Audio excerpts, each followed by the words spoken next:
All right, recorder's on. All right. I'd like to call the June 4th. I'd like to call the Village Council regular meeting, June 4th, 2019 at 6:30. I show we have a quorum. The only one, Councilman Epps, is he coming tonight? No, he is He's not. not coming? Okay. So we'll have three council members and myself, Robert Epps being absent. First up is adoption of the agenda. Do we have any additions, You took your, subtractions? I saw the email where you took that off, so, okay. So it's marked as number 4 on unfinished business, but it looks like it should be 5. The conflict of interest, Mary wanted that off. What's on? At least I revised, but I You didn't have did, the revised but one, sorry. in your notebooks, you don't have it revised, so. Yeah, so the So conflict just of mark it. interest Okay, I that's think it was off. off, yeah. Yeah. It was off the advisory. And the other one, And then- consideration of the rule should be fine. should just be number 4. Yeah, it was missed, yeah. Where was I? I guess I'll have to excuse me, I'm not in my best shape today. I was thinking about moving the meeting minutes discussion, when was it? Where is it? It's new business number 1. It's on here somewhere. It's under new business. Number 1. Is under it, G. oh no, the discussion of meeting minutes management process? G. I was thinking about moving that ahead of rules of procedure, because it should be short, at least what I have is short. And then we can knock it out? Or does it matter? Well, it's under new business and not unfinished business. Oh, right. We can leave it. It's not a big deal. I just thought we could knock it out fast, but not a big deal. Other than that, everything else is good. I'm good. All right. Need a motion to adopt the agenda as amended. So moved. All's in favor? Aye. Motion passes. Next up is pledge of allegiance. Oh, sorry. I pledge allegiance to the flag of the United States of America and to the republic for which it stands, one nation, under God, indivisible, with liberty and justice for all.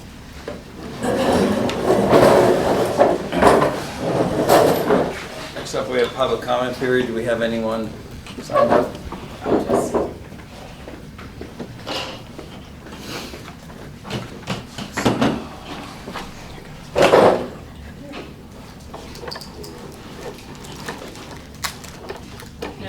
Okay. That was quicker than 5 minutes. Moving on, yeah, long time. Moving on to public hearings. We have hold a public hearing to consider ordinance OR-219-06-01 to amend village charter to add an additional council seat. Need a motion to open up the public hearing. So moved. All's in favor? Aye. Aye. Motion passes. Anyone sign up to speak for that? Yeah. Okay. Need a motion to close the public hearing to So consider OR 2019-06-01. So moved. All's in favor? Aye. Aye. Motion passes. And much discussion do we have on this? I think we're all, I don't think we have it. I mean, we're just gonna stick it on the edge. so just to be clear, we're not doing districts, we're just adding one more council. Correct. So there'll be 5 voting council members and 1 mayor. Correct. Right. pending the referendum results. Pending the referendum. That is what's going to be on the ballot Ballot for in them to November. vote on. Yes, Correct. yes, up or down, right? If people say no, then we will not.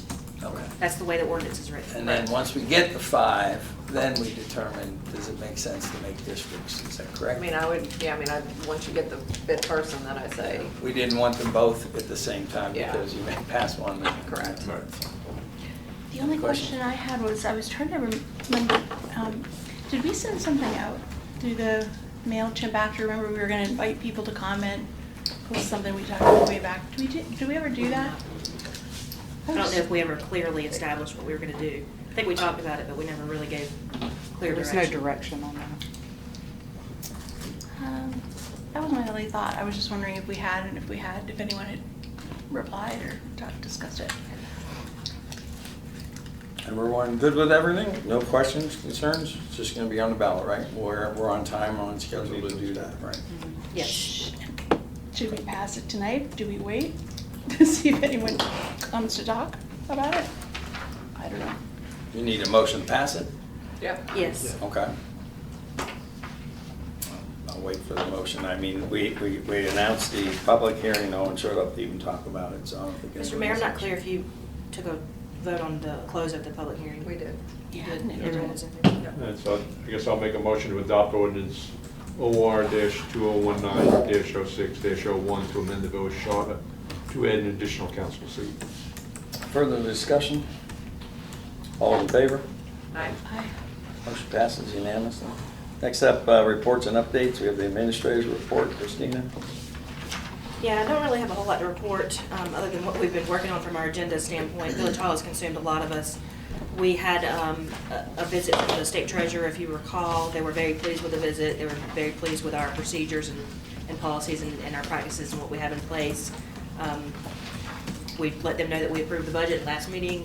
They were good to go, and they don't anticipate coming back to visit us for a while. So that was a pleasant report, and that's really all I have to report. I did want to introduce our new deputy, but we can get to that after the planner's report. Unless anybody has any questions for me in particular.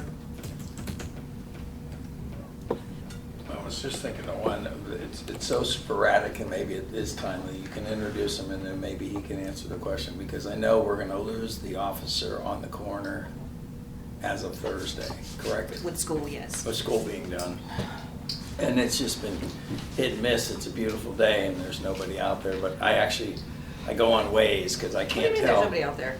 There's not always an officer out there. Oh, I thought you meant today. I was like, there's somebody out there. And when I leave my neighborhood, I actually flip on Waze to find out if someone's identified an officer there, so otherwise I'll go the other way. But, I mean, just maybe something to put out there, Yeah, a absolutely. reminder to the community that as of Thursday, don't expect to have officers there, so. So we do hire off-duty traffic mitigation officers for traffic control at the roundabout, but we only do that in conjunction with the school schedule. So when the school is out, we will not have an officer there for anyone listening at home. Yeah. When school is in, we do have officers there. So for the entire summer, we will not have any officers at that roundabout. So just use caution and add extra time when you're commuting.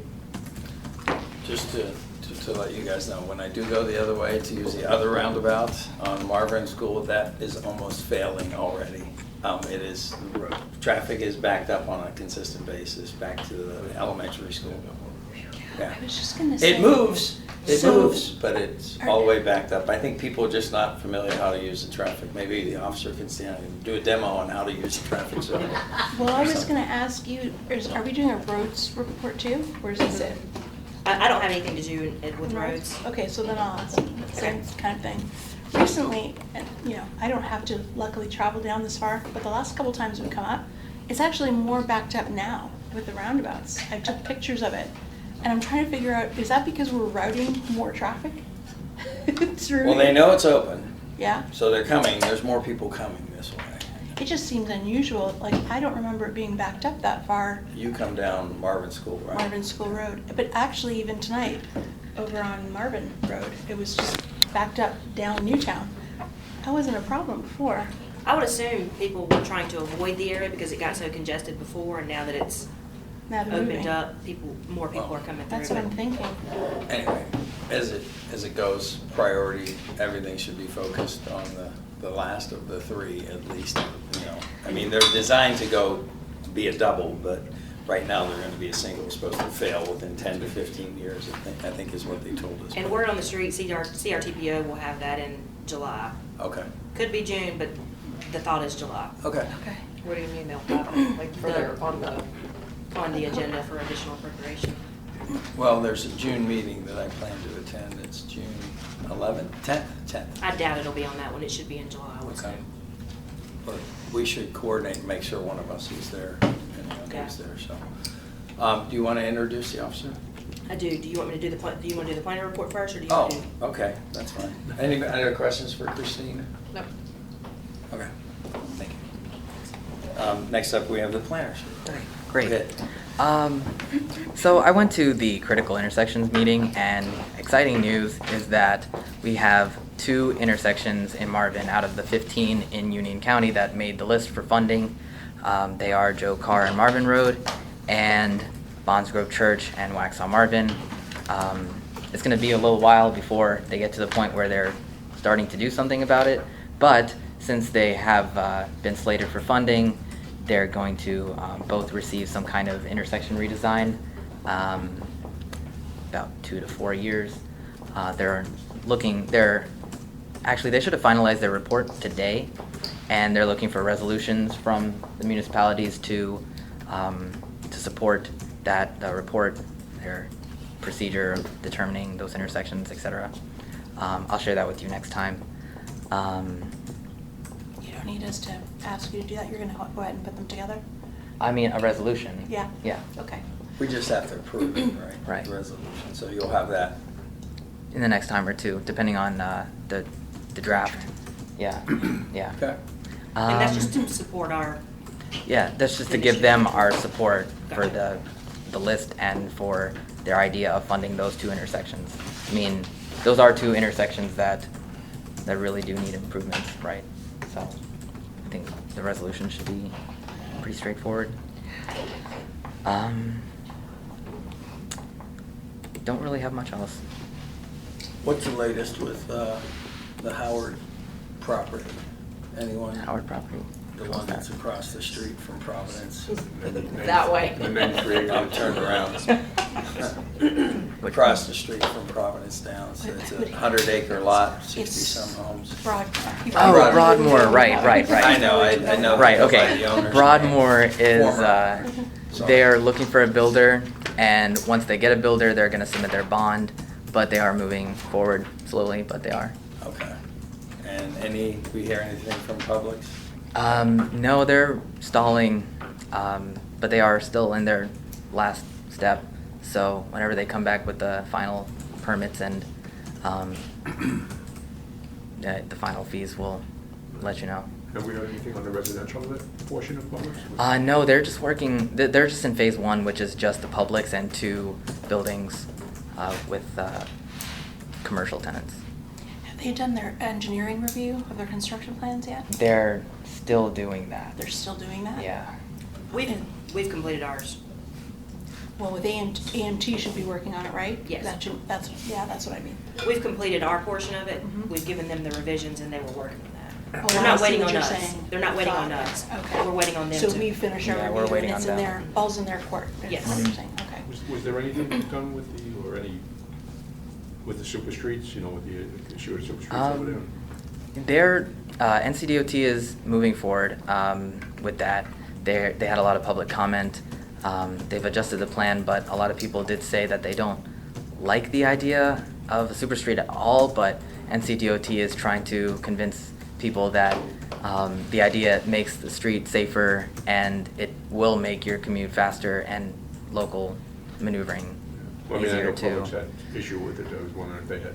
Oh, I think, well, when I went to the meeting with them, the plan didn't seem to be coordinated with the design for that lot, so I let them know, and they're going to adjust the plan, the design a little bit, so that their little bulb things line up with the driveway for Marvin Gardens, so that You mean the they super align. street design weren't lined up with the access ways? Yeah. Really? I Yeah. thought they were at that same meeting together, They worked twice, right? yeah. That's surprising. Huh. But I let him know, and I gave him the plans, Travis. So they should. I mean, they are in the period of adjusting the plan based on residents and officials' remarks. So they should be able to adjust that. Okay. Anything else?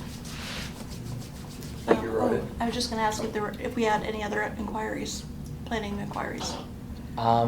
There are a few minor subdivisions happening. Oh, yeah? The minor subdivision process doesn't really require like design review board and council to get involved until when they submit final plat. There's Other than that, nothing? yeah, nothing really. There are a few people here and there that want to submit that just subdivide their lot into 2 to 4 lots, and that's not really that big of a deal. That's it.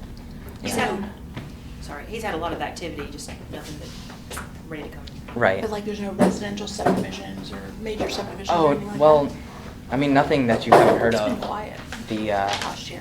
the people that are trying to do the CCCD at Bonds Grove and Providence, Oh, yeah. they're still working on their application. I'm still in contact with them. I mean, they're moving forward with their application, and once they submit that, planning board sees it first. There'll be a public involvement meeting, couple back and forths, and then it'll come to council. So it'll be a while before you hear it when they submit their application. It's just interesting. Sometimes a lot of people don't end up even coming to the board, but they call and they ask questions. So it's kind of good to know what the mice are doing behind the walls. Yeah. For lack of a better term. There are also some major subdivision inquiries, but no one's really moved forward with anything substantial yet. Okay. Thank you, Rohit. Next up, we have roads report. Deputy report. Oh, deputy, I'm sorry. I'm trying to get ahead, I'm watching the time. So I just wanted to introduce I didn't- our new deputy, Stephen Eason. Is that right? Yeah, that's right. Okay. Union County resident, and I'll just gonna let you introduce yourself. A little background on me, I'm 28, I went to Parkwood High School. I've been in the sheriff's office 5.5 years, I worked in the jail for almost 2 years. Went to animal control for a year, I did patrol for a 1.5 years. I've been on the safe unit for a year, and then now I'm here. So I've done pretty much almost everything, so. My wife works for the sheriff's office as well, she does crime scene. We have a baby on the way, due in November, so our first baby. We just got married in December, so Congratulations. That's a pretty busy much. year. I went to UNC Charlotte, graduated there, criminal justice. Okay. Very Ready? good. Welcome. Wow. Welcome to the Oh, open exciting book. town of Marvin. You can ask me anything you want to ask me, I'm open book, so if anybody has any questions, I'm happy to be here, so. Do we have a lot of speeders? I've wrote a few tickets. You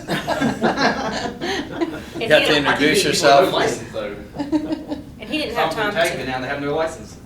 he didn't have time to get his Anything deputy else? report together, so that'll be in your next regular meeting. Okay, I got one. Okay. Oh, is it in there? It's the April one. I guess it's the old one. Okay, thank you. Well, great, welcome. Thank you. Thanks for having me. I did actually have something on roads. I'm sorry? I did have something on roads. Oh, okay. Next up is roads report. So I submitted the road resurfacing schedule for this current year that y'all just passed. And I tried to add in those additional provisions, you know, the sloping of the road to make sure it matches up to the curb. They did not allow any additional provisions to be put into the agreement. However, we did get some language in the contract that DOT has with their sub to hopefully address some of those issues. It So was just, you're calling it a sloping? well, It's the matching. the It's match, actually the a longitudinal grinding map. down. So then when they put the overlay, that's It what matches evens up. up. It Yeah, matches okay. up, So yeah. that's the key though, is that they're grinding and They're not profile just milling. putting. Yes. Okay. Yeah. So I just wanted to let you know that we did not get the provision in the agreement because it was too late to modify it. They would not accept it. But they did get a provision put in their agreement with their sub to basically do the same thing. It's just not in our agreement. So we shouldn't have any it's in theirs. problems. Okay. We shouldn't have any problems. It's still in a agreement. It's just not in our agreement. So we just need to make sure that when they're doing this the next day, We because watch it. AMT is all over Yeah. that. Always have it on. Yeah. So if they're gonna make the roads, I'm working in a week. technically, so just hear me out on this and stuff, and I don't know, I know enough to be dangerous, but if they're gonna redo all the roads, then there should be grinding all along the way, because if you just put an overlay on top of an existing, and maybe John, you could maybe opine here, but if you just put an overlay and you don't do any grinding, so I'm thinking in my mind that there should be grinding on both sides of the road, all the way down, and then they come in with the overlay, and the overlay is designed to meet flush with the curb Correct. cut. But if they're doing overlay without grinding, then that's a problem. Then we run into the issue. Yeah, this contract did not call for zero profile milling. It did call for some level of profile milling. So that's what the grinding technical term is profile So, milling. so some profile milling means not all of the roads. So then in some places, they just, I don't know, I'd have to see them doing it to before I. There is profile milling in the agreement for the roads that have curb and gutter, so we shouldn't see a I problem. think when she says some, she means like the depth of it. Yes, Oh, some. okay. I can't tell you it's 2 inches, if it's a quarter of an inch, but the profile milling should match the overlay that's put on. Right, and So it should be smooth. that's probably what all those numbers are that you see. That's exactly Right, correct. yeah. If you look back at that agreement where it said, has a little Excel spreadsheet, the table in there, it'll tell you profile mill, quarter of an inch, overlay, quarter of an inch, it should match up. Okay. That's what those numbers mean. So AMT will be watching, and so for the next go-around, we'll have it In the provisions. in our agreement So, early. so help me out with, in like a development like Heritage, folks, they have no curb. And they just lay it on top and they just kind of fluffs at the edge and or they build it up, or do you know that? They do allow I'm a making you 2 an inch. expert on roads all. Well, DOT does allow a 2-inch variation from Okay. the shoulder to the, so you could see as much as 2 inches. On I the mean, little hopefully lip not. or something? Yeah, Okay, but they do allow for that. okay. They know it's a major concern of ours, and Lee Ainsworth it's a concern of his too, so they're gonna be making sure they're trying to address it as well. Okay. And we will follow it very closely this go around. Well, I would like to see AMT there and stuff to make Yeah. sure that it's actually getting, so. I don't know when We're- they're gonna start. We're learning as we go on this. Well, that's gonna be my next question. Yeah, I don't know yet when they're gonna start. They're still getting everything in place, so it should be soon. Okay. All right. They've got their check. All right, planning board chair report. I'm not even bother standing over there. We had an extremely short meeting this past meeting. Because basically we had nothing to discuss. Okay. And as Rohit says, you know, there's nothing new coming in. The only thing that we have, you know, on the books, you know, that we're waiting is the survey, which is on your agenda. Okay. And, you know, until that. or That's a something. pacing item for you guys. Yeah. Let's do- Okay. Very good. Thank you. Thank you, John. All right, next up is she's not here, so we struck that one, right? PRG, or does anyone have? Correct. Okay. All right. Next up, I need a motion to consider the consent agenda, or a motion to pass the consent agenda. So moved. All those in favor? Hi. Motion passes. Next up is Village Hall. Bid tabulation and financing update. So if you recall, we had bid openings in the middle of May, and they came in substantially higher than what we expected. We discussed this, I think, at the May 15th meeting, if I'm not mistaken. Maybe it was May 14th, I don't remember. But the money that is budgeted for Village Hall, obviously the bids came in much higher than what's available. So I've provided a few options for council to consider in your agenda packets to move forward with the project, and y'all had discussed potentially looking at outside engineers to reduce the scope of the site work. Haven't you gotten any information on that? I did talk to Councilmember Epps today, and he said he has not yet. I think Councilmember Scoop is working on some impervious surface calculations to determine if we could get that number down to reduce the scope of site work, and I think the attorney might have a bit of a procedural. Yeah, legally, we discussed in the last meeting, like, how much can you cut out? And I think I got lucky with my terminology, because I think, well, you can be reasonable with how much you can do. And the statute actually uses that term, if not, I'm gonna say I used it last time. First of all, you can only negotiate with the low bidder, because otherwise you can manipulate the system. If the bid comes in higher than the budgeted amount, you can make reasonable negotiations to the scope and to the specifications. Here, if you look at Buffer-Cape contractor taking out all of the groundwork, it's was it 700 and almost 800,000, 790,000 out of an approximately $1.7 million bid. I don't think that passes the reasonableness test. I think when they're talking about you coming within the scope, you can make small tweaks and changes and negotiate. But I don't think you can take out something that is probably 45% of the scope of the contract and pass that statutory mechanism. And I've also spoke with Councilmember Epps about that. And one, you may be able to get something smaller if you investigate and find out you're not disturbing as much land, which would be great. But two, if you can't and you bid this out separately, with the types of numbers you're looking at here, you've got a GC that's going to charge you for the administration, overhead, and profit. If you were to bid that separately, you'd hope to get a better deal with somebody that's just in that type of business. But I don't think we could just separate out and just do the building with the low bidder, because that would be excluding about 45% of the amount that we're going to bid. So we'd have to rebid it. Or rebid or negotiate basic terms with, you can always try to negotiate down. And that is not uncommon with the low bidder if it's above the budgeted amount for the statute. And you can make some tweaks on both the building and the site work, but you can't completely wipe out the site. One or the other, okay. So with the low bidder, if we get them to a more comfortable number to us and it's a lot less than what their base price was, you still don't think that we would have to put it out to rebid? Like if you take a little bit from here and a little I bit think from you there? can take a little bit here and there, but then you get into this wonderful reasonableness standard.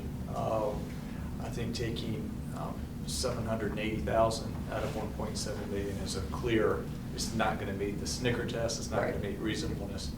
A couple $100,000, I think you can start doing that. But really more than that, you'd have to put it back out. If you can negotiate a lot of it without changes, I don't think you do. Okay. But if you're really, if you're making $500,000 changes, I think then you start to look at rebidding, because that's almost a third of the contract. Maybe you could get $500,000 with some scope changes and but I think if you were really changing the contract to where they're only going to do 60% of the original job, I think you need to look at rebidding it, and maybe even look at your specs and see how you can change that. And for whatever reason we decide to rebid, is there any concern about the low bidder coming back out and taking issue with that? No, they may not like what they put together, the bid package, but that is part of the business. The documents were actually, follow the statute and well-written. They have the terminology that you reserve the right to reject any and all bids for any reason at your discretion. And as long as you're doing that for a legal reason, you're going to be fine. In here, if you're looking at, well, we just don't want to do this at one time, or we want to do it one step at a time, or we want to see if we can just control costs, that is fine. You never know what the bidding's going to do. That's it could go up. That's the only thing, and that's where y'all get to make a fun decision. And I did try to contact the GC and start some type of negotiations, and I was able to roughly talk them 150 to 175 down, which brings the total project to 1.55. And then at some point, we would need to talk about adding at least 100 to 150 for the AV, the security, that type of stuff, and maybe having a contingency in there as well. So that's something that needs to be considered too. When you say you brought them down, what did we give up? Or what did we give up? We're giving up a lot, and we haven't discussed a lot of that stuff yet. I've got the plans, and I think we can go through and discuss some of those, but it is a substantial amount. We can only talk to the lowest bidder. I mean, I'm just a little curious, because I look at the site work, and the first two are within $1,000 of each other, and the low bidder is like $105,000 less for the site work. I'm just curious, what are we getting off? That seems like an awful lot of difference, you know. You want to just go through the list of things that we talked about? Well, some of the things that we had talked about taking off was the impervious surface for the future, I don't remember what it's called, the future structures, which is the potential farmer's market. Maybe there was another future structure that was on the plans. Reducing some of that parking area, but still keeping the fire truck turnaround. Reducing the sidewalks in the front, because it's essentially a greenway, and we could let Parks and Recreation and Greenways figure that one out. Reducing a lot of the landscaping in the front. reducing, there was a French drain around the entire perimeter. We were taking that out, and I'm trying to recall this stuff off the top of my head. There was some very minor aesthetic changes on the internal kind of construction of it. The Y'all would have stairs. never even noticed. The Stairs, the upper floor, the drywall on the upper floor, right?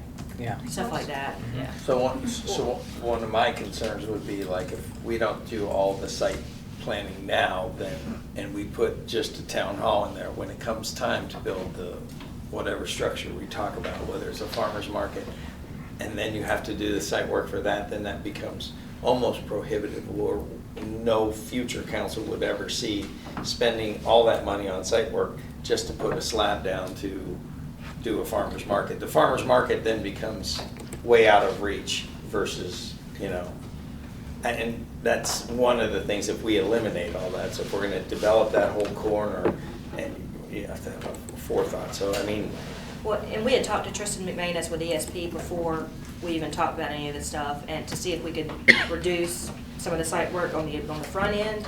And his opinion was a definite no. Initially it was, but as he started researching things, it was a no. And Councilmember Scoot, after I talked with you on the phone this afternoon, I went back and looked at some of our notes. There were a couple of things that triggered his opinion for that, which is called a 6 Mile Creek watershed and Goose Creek. And that's what I'm afraid of, because I did manage to get the impervious surface down to a third, from about 35,000 square feet to about 22,000 square feet. That would be taking out all the perimeter sidewalks and all of the internal sidewalks, except for those that we need for ADA.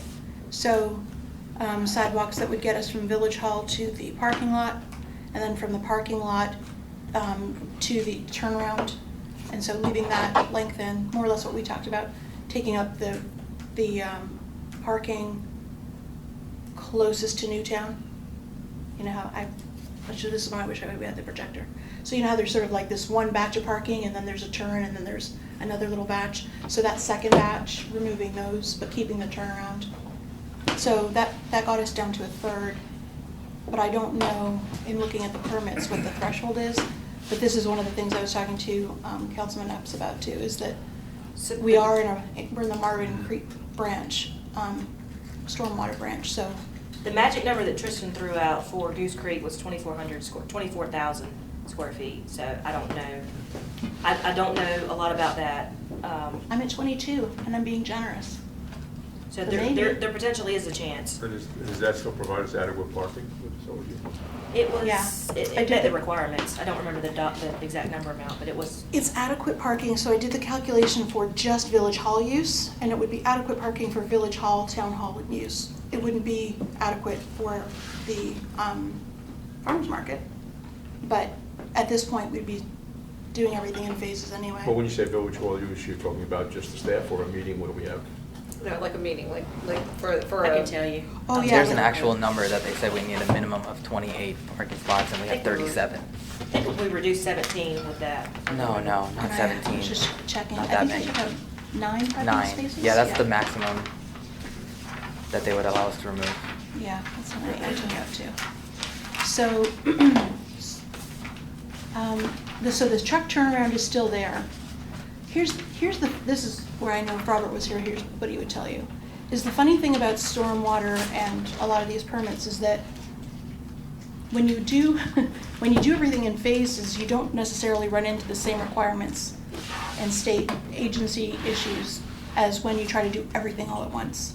Because they require you to get state stormwater permits when you move more than an acre of land disturbing activity, unless, and that can be less depending on whether you're in the stream, in one of the, Buffer help me out, zones. stream buffers, yeah, I can't remember the right word for it. But anyway, so if we do the bulk of it now, and then little by little you start adding on, say, a few more parking spots later, You may not have. run into the exact same expenses and the same trials that we're running into now. So my hope in reducing the impervious, it's funny because I came at it a different way than Robert has been coming at it. my thought was that the detention ponds are some of the most expensive portions of the site work. So if we can reduce the need for 2 detention ponds by decreasing the impervious surface, perhaps we can cut down the site work costs. So how do we figure that out? Like, who then tells us? I would like to talk to an engineer and let them know what, right? Show them how we've come down to 22,000, and I'm pretty accurate, I think. And then see whether that hits the threshold. Professional engineer. We could talk with Tristan, we can have that conversation in again and see what he thinks, or if council wants to go with another engineer, that's totally fine. It's whatever y'all wanna do. I think we should go with who we've been, like, who knows it, right? You know, that's a tough one for me because, I mean, I think he's been fine, but I think I mentioned to you guys, having been on the other side of this, you watch developers, you know, when they bring in applications and you get to sit in the audience while they butt heads with all the state agents and the federal agents. And 1 minute, you know, and you kind of get to hear it all, whether you're in the planning position or whether you're on the planning board. And so you'll hear them saying, well, we're working with DEQ to reduce the retention ponds that we need, or get the permits that they require. And it ends up being a bit of a negotiation a lot of the time between engineers. And so I'm wondering if that's what we need, is if we need an engineering advocate, and is AMT able to do that better than a private agent on behalf of the village? I don't know. I don't know what their skill sets are. And Well, I can tell you that I had the same conversation that you're trying to have with Tristan now 4 months ago. Mhm. Same goal, basically. Right. I don't have the level of expertise and the terminology and the skill set to say, this is what we need to do, what do you think about it? So if we had someone like AMT that had that level of expertise that said, this is exactly what we're trying to accomplish in technical terms, maybe they could. I mean, I just kind of gave them the general goal was, hey, we want to reduce the impervious area to get rid of this B&B, to in turn reduce the site work. Can you make it happen? And so he went back and done some analysis and said, no. Hey, but he gave you that one number of 24, that He was the did. magic number? Mhm. Okay, that's hopeful. So if you all would like for me to have that conversation with Philip or Mike to initiate a conversation with ESP, then I'll be more than glad to do so. I think we gotta have that conversation. Yeah, I do too. So, I mean, site work's the big number that we've got to get down. And I just want to let you know, I mean, I don't have the budget numbers here in front of me, but just so you know, as we are having these meetings, they do cost for Tristan to come in and meet with us, so I'm just That's what putting I was that out afraid there. of. Yeah. Right. The meeting that we had, I don't remember the dollar amount, but it was a couple $100, so. Well, I mean, again, So are we, and I think I asked you this week whether we had some kind of a contract still left over with them, or whether everything is just by the hour at this point? I'd have to look. This is I the think we architect. have some left, I just don't know what it's earmarked for. The architect? This is the engineer. Oh, engineer. Okay. So your gut feeling would be, it would be better off to go with their own engineers though, right? Like we've already got an established billing arrangement with them. I think that would be the cheapest option, because you wouldn't have to retrain someone as to what it is we're And do you trying think to they could do accomplish. that? Do I think I can? AMT? Yeah, I think they could. Okay. Same people talking to the same people, so. well, then, yeah, I mean, I think Okay. that's the next logical step. So with that said, would the goal be to then phase in the site work, or would y'all like to rebid the entire project? Do you want me to show you what I did and then you can start from there? Show you what I was working on? Sure. To get down to the, I'll try. I'm gonna have to show you my screen, but, let me just open it. Hooked up. So more or less, I started to think about the outer sidewalk, and I wasn't here when those plans were made, but the outer sidewalk, when I thought about it, I was like, well, wait a second, that's kind of more like a Greenway budget, isn't it? Budget item as opposed to a Village Hall budget item. That impervious surface area was huge. My number for that is.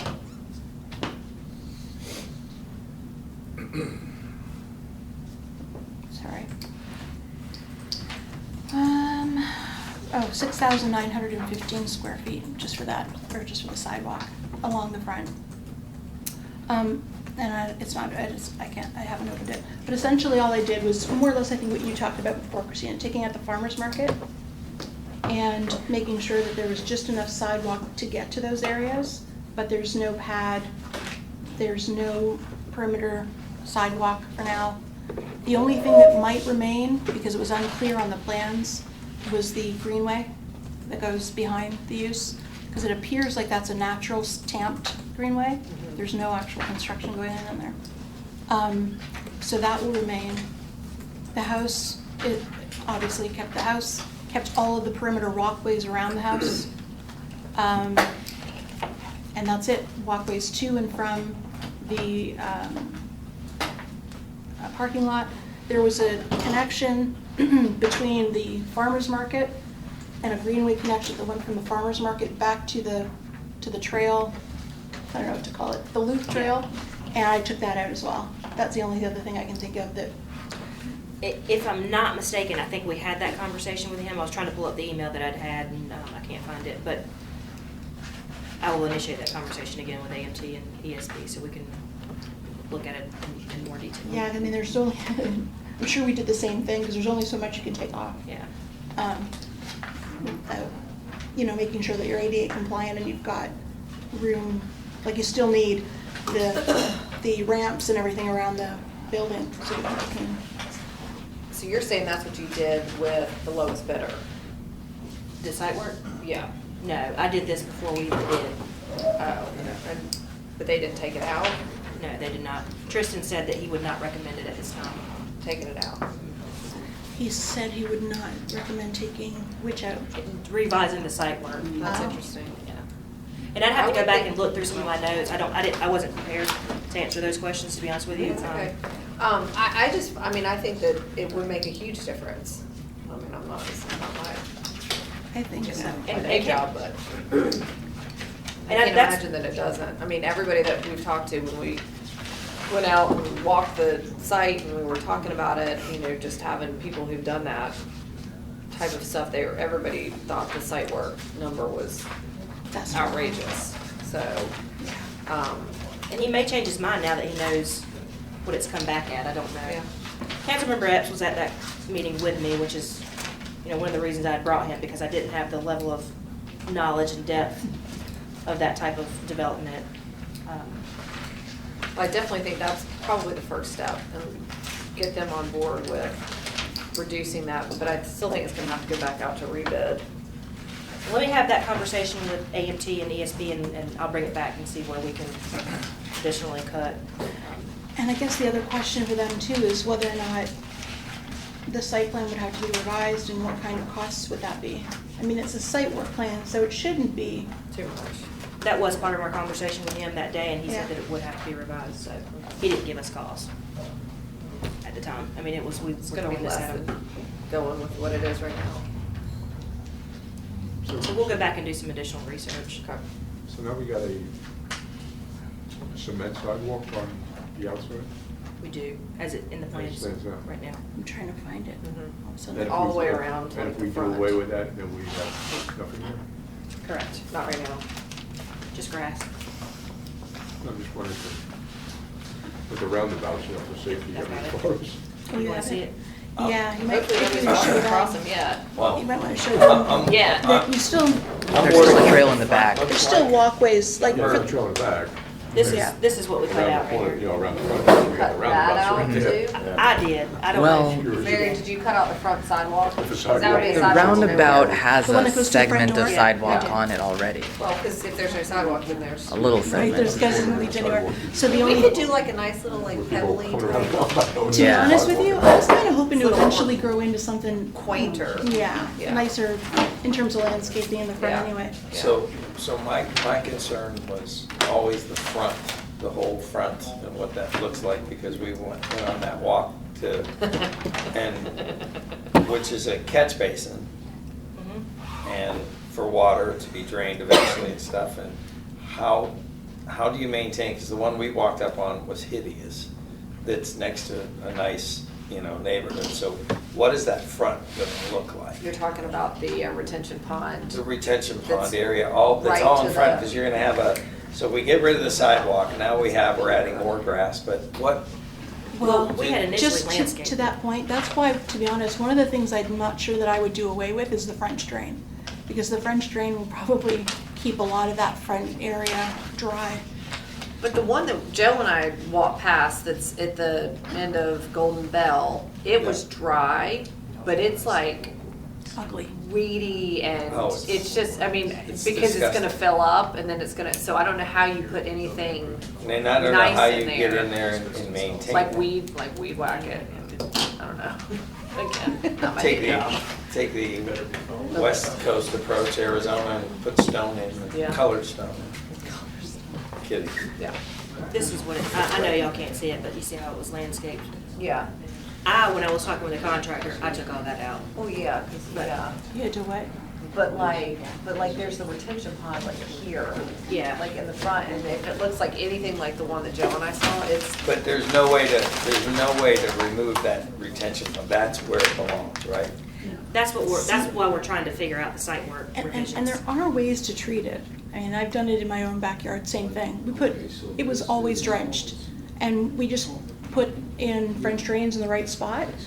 And and now- then you just build on top of it? Yeah, you build like the piping and the gravel base, and you make sure that you put in enough perforated piping underneath, and then you essentially build on top of that, so the water has somewhere to go. And you wouldn't even be able to tell it there to this day. Yeah, and there's ways to do it. No, that just sounds expensive too. I'll have the conversation with AMT and see where we go. Okay. So, I'm gonna throw this out here again, and I just wanna, here we go. It was talked about, but does anybody, if I do make the phone call, and say this just blows up and it's just, even if we go to another bid, we figure it out and we're still $500,000 above where our budget is. And I think and I know you did a nice job of trying to figure out, it would be halting all the different projects to get this done. So it's kind of, you'd be, in my view, house poor. You'd have a beautiful house, but wouldn't be able to buy groceries and stuff, so, I mean, and that's going over $500,000 over budget. So, again, I asked, and it's conversations, ideas are free, but if I do get an appointment with I guess I would start with the preacher here to determine if they would be interested or entertain something where we have the existing building that we're at right now and a long-term lease where we own the building, they own the lease, the process doesn't change. So there's nowhere near the site work. We could create a very beautiful building that's right next to it, but we do it all the time, long-term leases. It's just a conversation first off, are you guys okay with that if I just reach out to get an appointment? And then what I would like to do is have one of the council members join me to meet with him, or actually invite him in to talk to us, so we can call a special meeting if you guys want to. I mean, either way, we need to do something about, I think, a town hall. I'd like to stay under budget, under $1 million. I think it could be done with the existing lot right here. Problem comes in is where does staff go in the meantime, this 8 months that it takes to knock it down and build it? That would have to be a consideration. But it certainly wouldn't be anywhere near, and we still own that corner lot for whatever we want to do with it down the road. So just throwing it out there, wanted to see your thoughts. I can make the phone call, and once I get the appointment, then I would probably want someone else from council to join me with that. Well, I mean, as far as the process, I don't think it's quite that simple, because I think the best there has really no say in it, I don't think. I think they go through, they're, whatever council or whoever's in Texas, they have to, Go through elders. the elders have to, it's down in Texas, and it's a process they have to go through with. He has to get in touch with them, and they have to, you may have to. And it all has to start somewhere, but I will tell you that conversation has never been had with. I thought it was with I thought, no, but when I was on the planning board, the council was I thought looking Lenny had a into it. conversation with him. Oh, then, yes, he did, back then, he did. I got it wrong. That was now a couple years ago. And back then, they said that they were not interested Right. with Lanny. Now, Yeah, then it came But I back think they around weren't again. interested in selling. I don't think Lanny ever approached it from That's a right. lease. I don't think he was, no, it wasn't a leasing. Now, you know, things, soon after that, they came, they came around and they said that they would provide us with the greenway trails, because that was off the table for a long time. But in terms of giving us the lot, they emphatically just kept writing over and over and I saying. get that, they and wanted- But this is a lease, so it's different than, It would be, they're not selling yeah. us a lot. So you gotta, if you look at it, say if we leave and we move over to the corner and we have that spot, what happens to this building? The only people they can rent it to is a family, or they can't put a business in there because it's only zoned for government, or they can put the preacher there, I guess. Whatever it is, what we're saying is we're improving the land, they still own the lease, so they still get a lease payment from me, and again, I don't know all the details. It's just starting a conversation, and if it starts with him, then he's like, hey, let me take it to them, and then that process builds. I just like to parallel something, so we have a plan B, if you will, because if I were to vote now on, we had a budget of under $1 million, and you're telling me it's gonna be 1.5 with the new bid, I'm not interested, but then council may be okay with it. I think the 1.5 didn't include all the stuff inside, AV equipment, so we were back up to 1.8, and the budget is only 1.7. So, I mean, I don't know, does the public even want to entertain getting a new debt, loan for $800,000 to build it and stuff? But, does it, so the only survey or land development cost we'd have to tie in, and correct me if I'm wrong, right, to The sewer. the sewer. So we'd have to bring the sewer from the corner, and I Not think the there's corner, a from number the for that. preserve. It's so usually much. $50,000, but usually. Yeah, I don't know what the number is, but it's nowhere near $800,000. Well, the sewer also has to be built under a stream from the preserve that's behind the lot. That is You have a to big get part of the easement. cost. Yeah. We have the easement, but it still needs to be built under a stream, As far so. as, The only thing, and I'll tell you with the, you know, I've said this a million times in the past, there's nothing wrong with talking to them.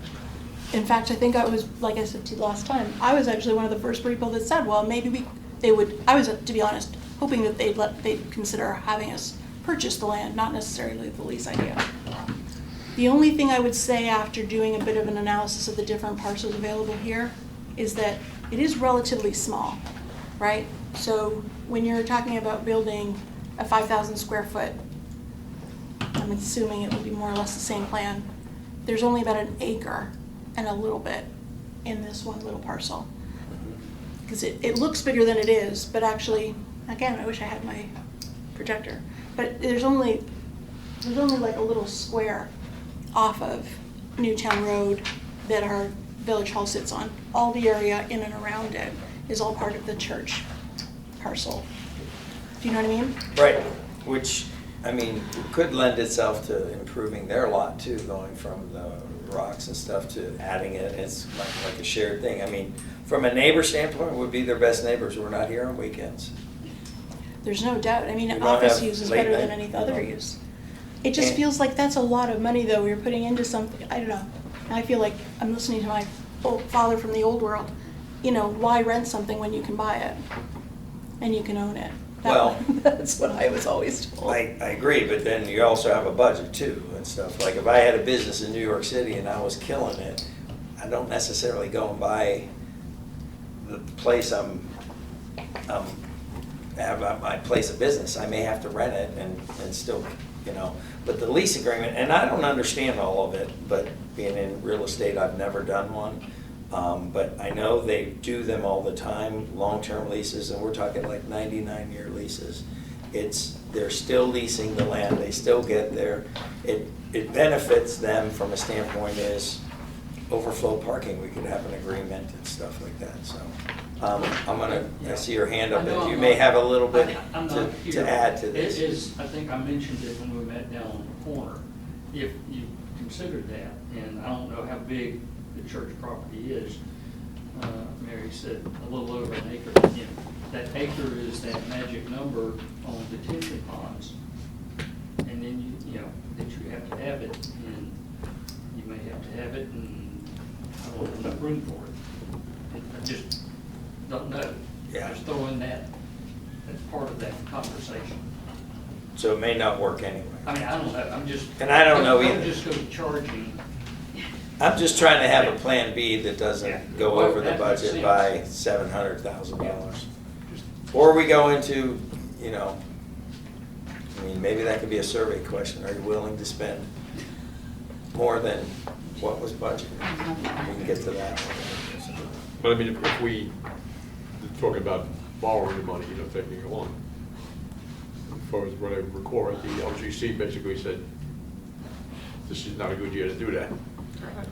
They said they would wait until we approved the budget. They would wait till around the fall of this coming up year. After the audit was done, it was completed, so late fall, they would recommend doing it. So it would be a while before we could even get The LGC did not say that, the state treasurer's office said that, so. I know when we bought the park, we went for a couple of hearings in Raleigh with the LGC and stuff, and it was pretty intense, you know, to try and get the money. I guess the only thing I would say, and this is just conversation back and forth, because even though I was on the planning board for the most part, so I really wasn't involved in the development of Village Hall or the acquisition of this property or the site planning. I didn't get to see it until the end. And it's interesting when you look at this budget and where it's coming from.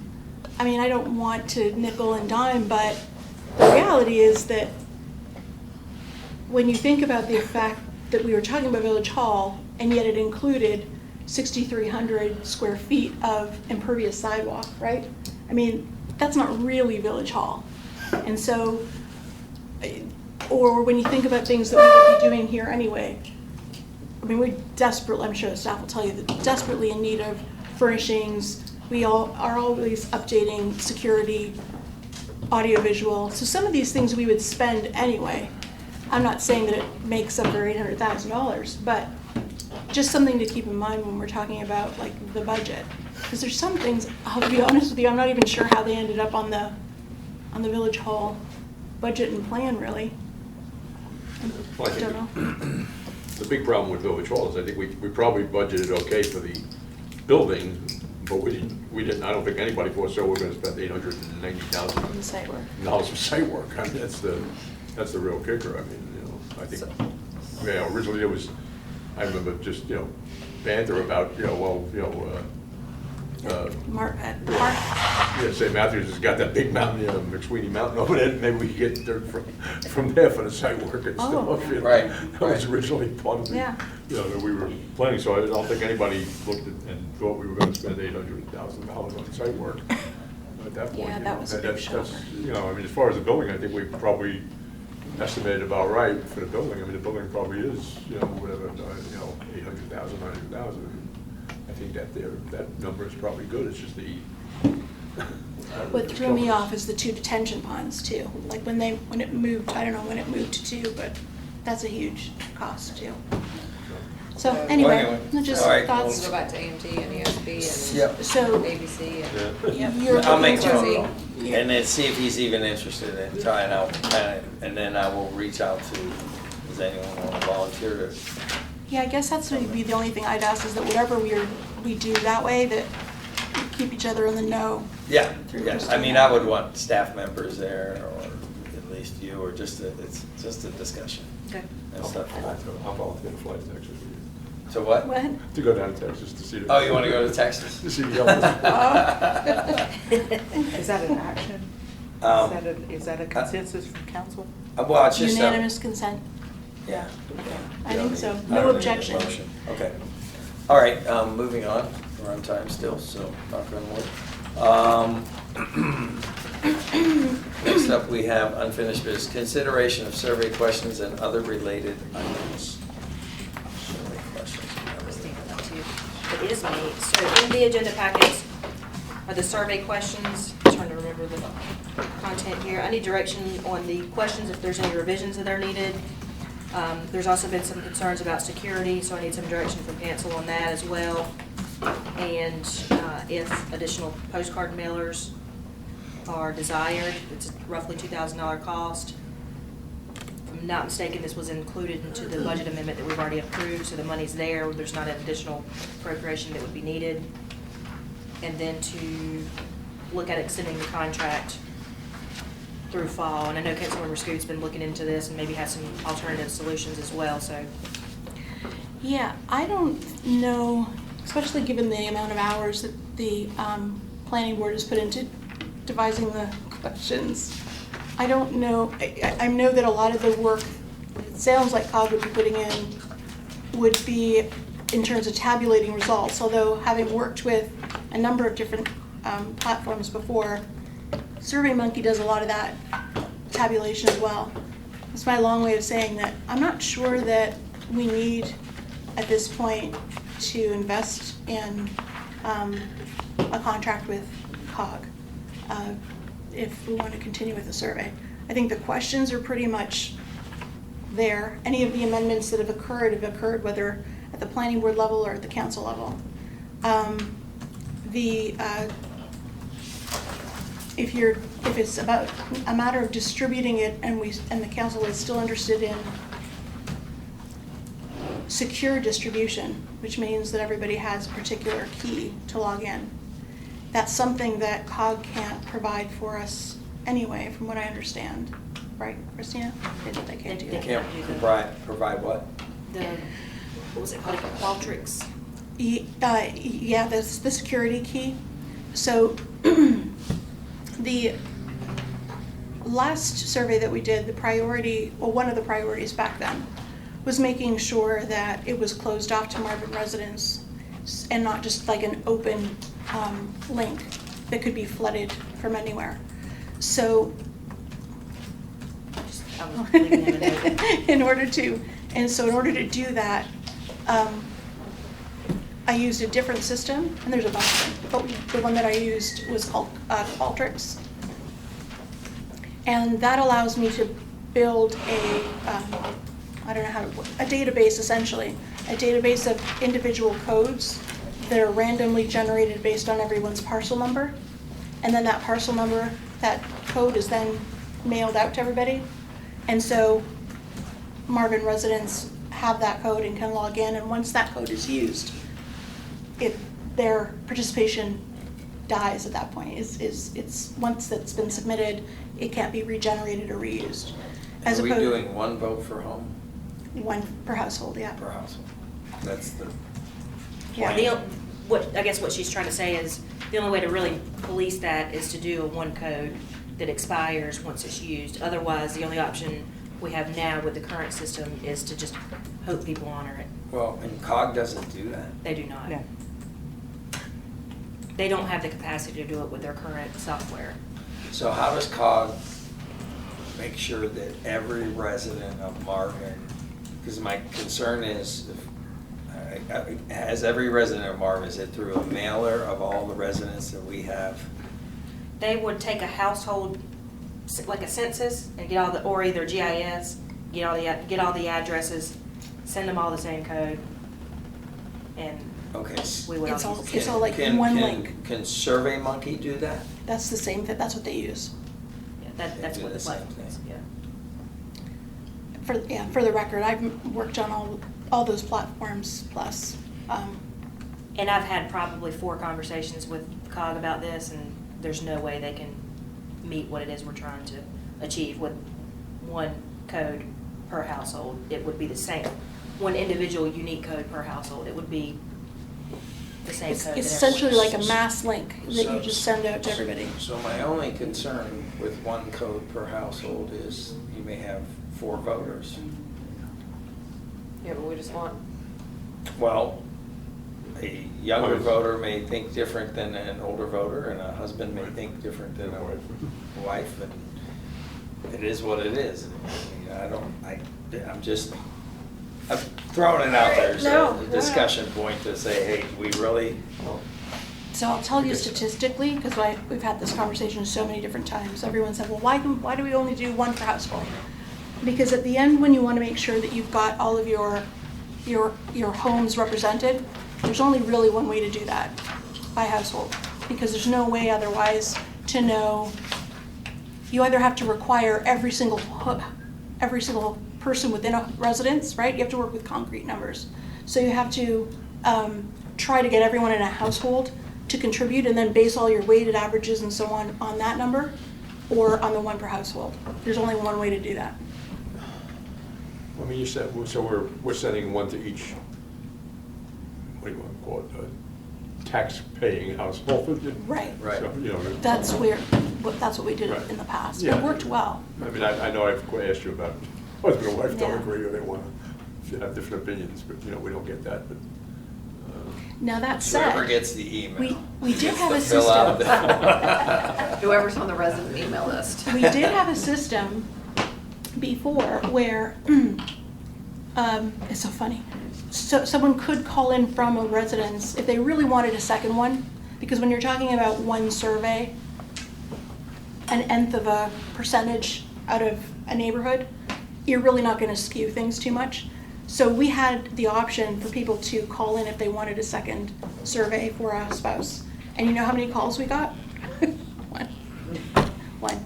Nobody really wanted, you know, I think the idea of making sure that everybody in a household can participate is there, but at the end of the day, most people. I mean, I think it's important that we, because like I said in the past, we've always, and I've been a big advocate of it, that we want to make sure it's strictly Marvin taxpayers that are voting or that are, you know, Yeah. responding, and not, you know, anybody else. So I think we need security, however we have to do it.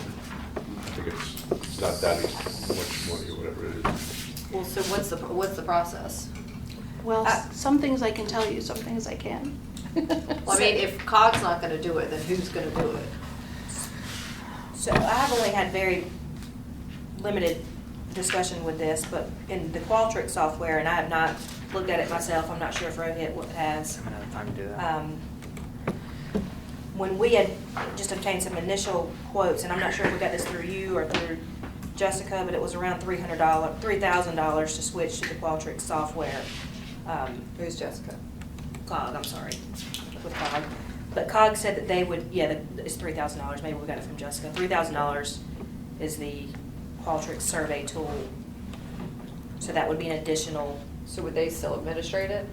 with the proposal that they have here, yes. Okay, so they would still run it and administer it and tally it, that we would just get this additional security They would feature. do all the work. Is that what we're talking about? Okay. And it would be Well- $5,400 from them in addition to what we've paid, so. I guess, and I'm just throwing this out there, whatever you all are more comfortable with is fine with me, but at the end of the day though, everything is tabulated online, right? Qualtrics in particular, same with SurveyMonkey, they all work with statistical packages at this point when you're up to $1,500 subscriptions. So is it worth paying, how much is it just to have them do it?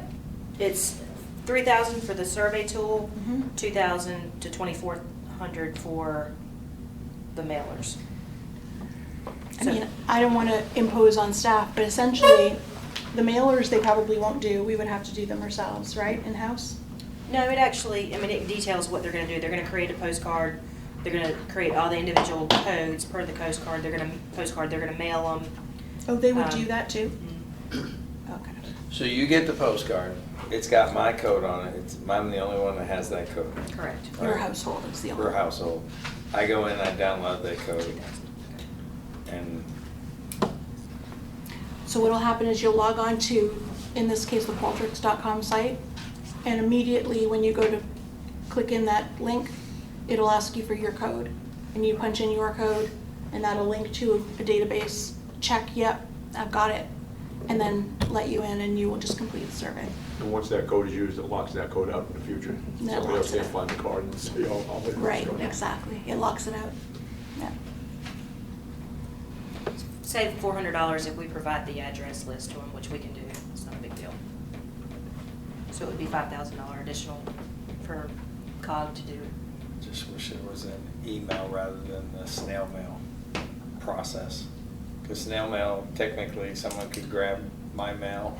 Will Mail it be is still emailed on all the too, or time. just snail mailed? Well, there will be a database. I mean, it's a couple layers, like a blind study, if you know what a blind study is, there's a couple layers removed.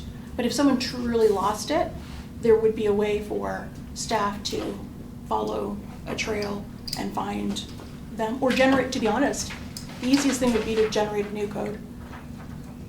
But are we gonna get are they gonna be emailed out or just hard copy mailed? Just, Just last hard time we copy. just put them Yeah. by mail. Okay.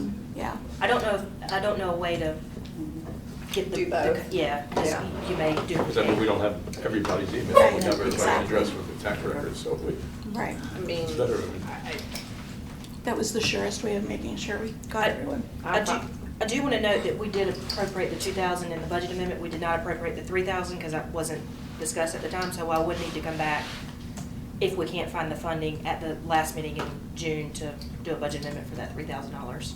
I feel like we will be okay in finding it somewhere and just moving it around. I just want to make sure y'all understand that.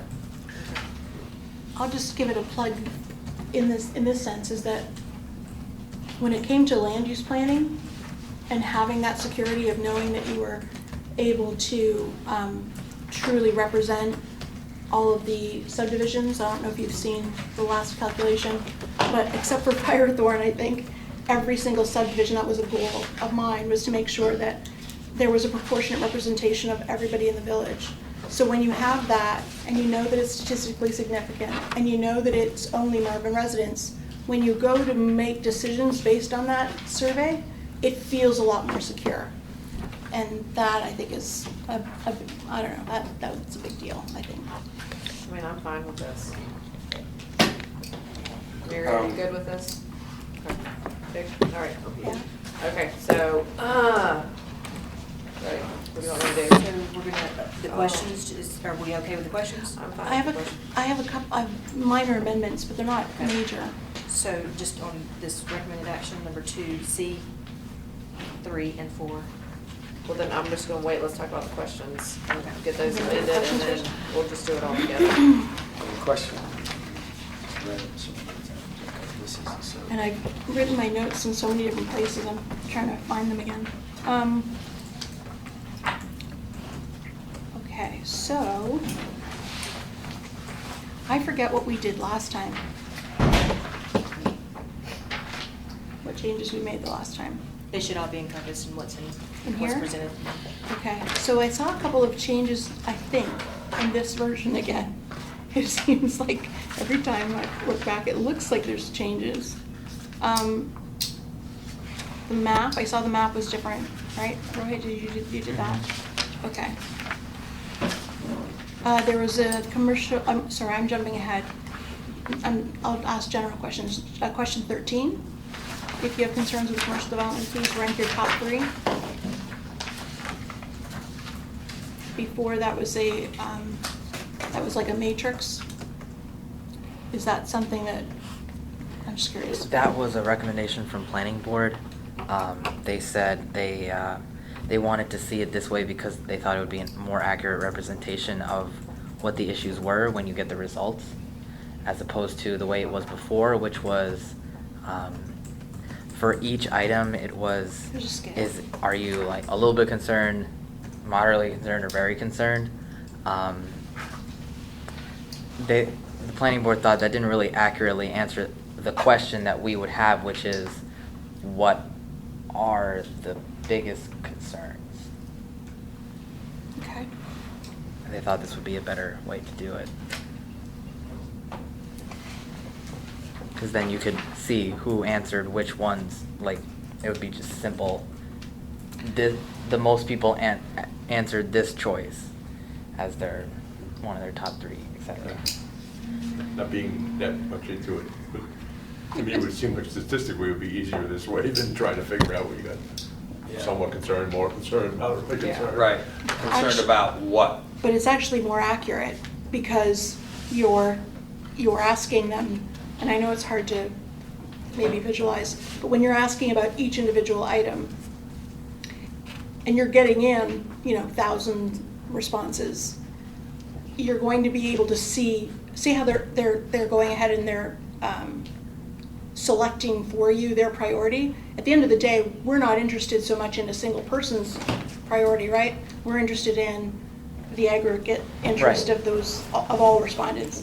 Right. So when you take all of those average scores and that's all weighted together, you're still going to be able to see in actually a lot more detail the degree to which people are concerned about traffic or emergency vehicles.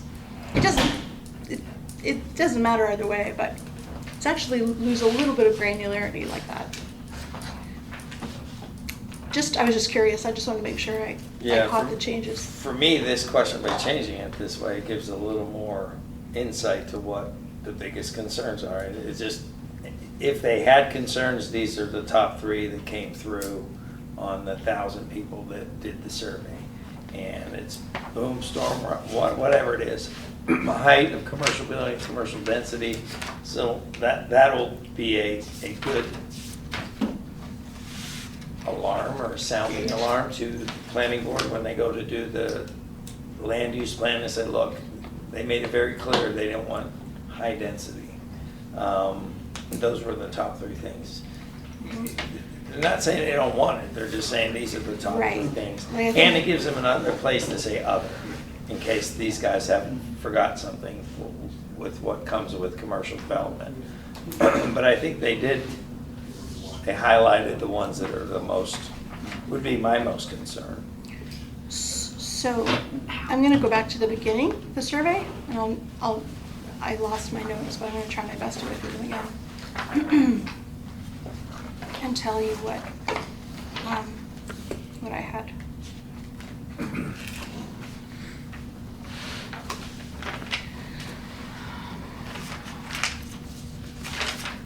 So I would eliminate 4.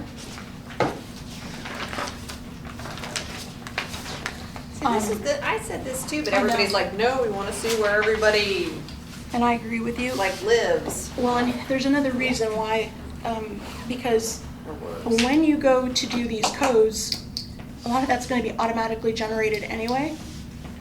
So you're going to be able to see, sorry, I'm thinking of the wrong question. Zip code. I was thinking about the subdivision question. Subdivision question we could probably eliminate too. We're taking away any prime real estate. That's right. Kim, I was to that question though. There's another question that asks the reasons for living in Marvin is proximity to Charlotte and proximity to work. I think that covers it. And yeah, it would be nice to have the detail, but at the end of the day, it takes up a whole other space that's not really needed, in my opinion. I mean, I agree too. I didn't think that. Could we ever use that data later? For what? It could change. Like somebody gets fired and they don't have their job there anymore. Well, and let's think about it this Or they way. quit or they retire. If you travel far, that doesn't tell us anything, right? You get the distance, but what's important is how do people feel about traveling that distance? Right. So if you ask them what do they like most about living in Marvin, and if they say proximity to work, or they say proximity to Charlotte, right? You're going to get a better gauge of why they live here in Marvin versus just a random number. It depends what you're looking for, what information you're looking for. I mean, I like leaving 3 just so we know which actual subdivision, because everybody's got the same zip code. Other than that, we But I don't don't get like any 4. more in-depth information on the people giving. It's private, right? I mean, it's secured and private.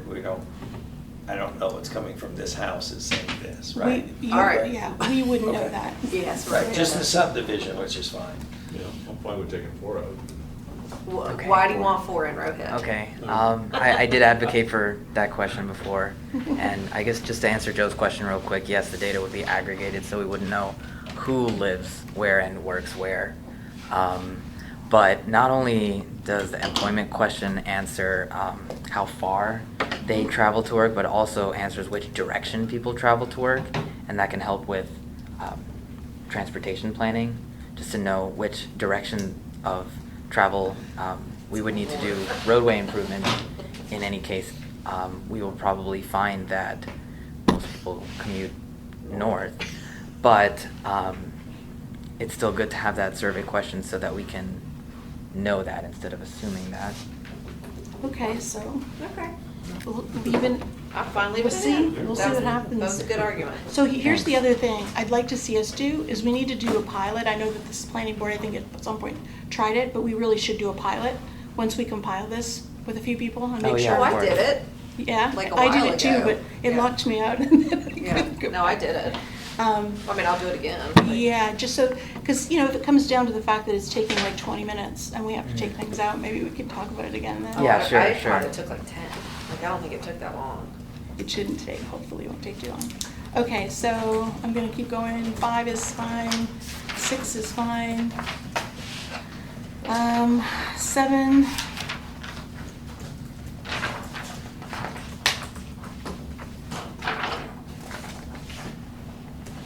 I had notes, trying to remember them. Do you support the development of Village Center District, which would be located on Newtown Road, Marvin Road, and Marvin School Road? Okay. Okay. 8.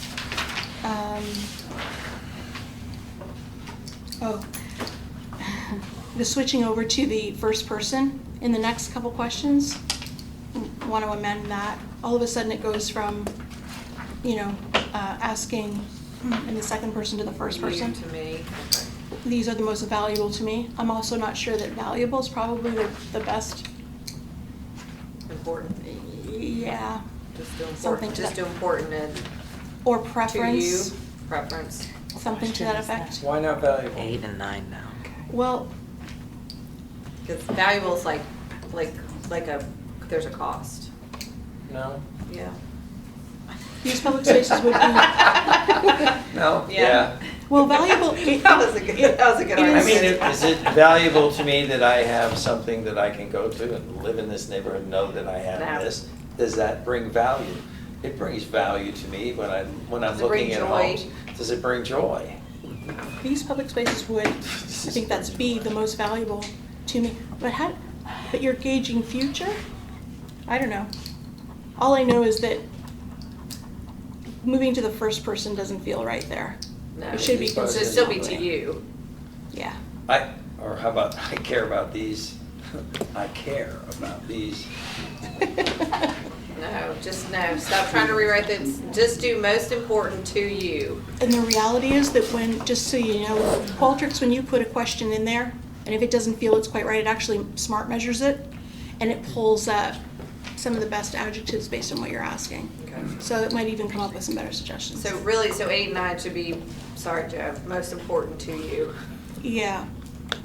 It's not a value. Valuable, I'm not so No. sure about. Okay. I See, have- I can change. I know, I appreciate that. All right, I have a Moving question about along. 9. Is someone writing this down so we can? We are. Okay. What's the I think difference there's 3 between? people writing it down, Joe. I don't want to make any assumptions, but what's the difference between a coffee shop and a cafe? I could guess, but I just want to be sure I know. Cafe sells more food, Coffee shop sells coffee. sometimes bakery stuff, but As long as you all, Yeah. what you know, it's important we know what the difference is, right?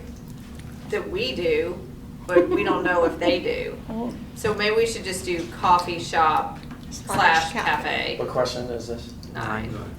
Because somebody, a resident, may think a cafe is something different than what I think a cafe Exactly. is. So just do coffee shop Slash. And you're going to be cafe. splitting votes, right? Yep.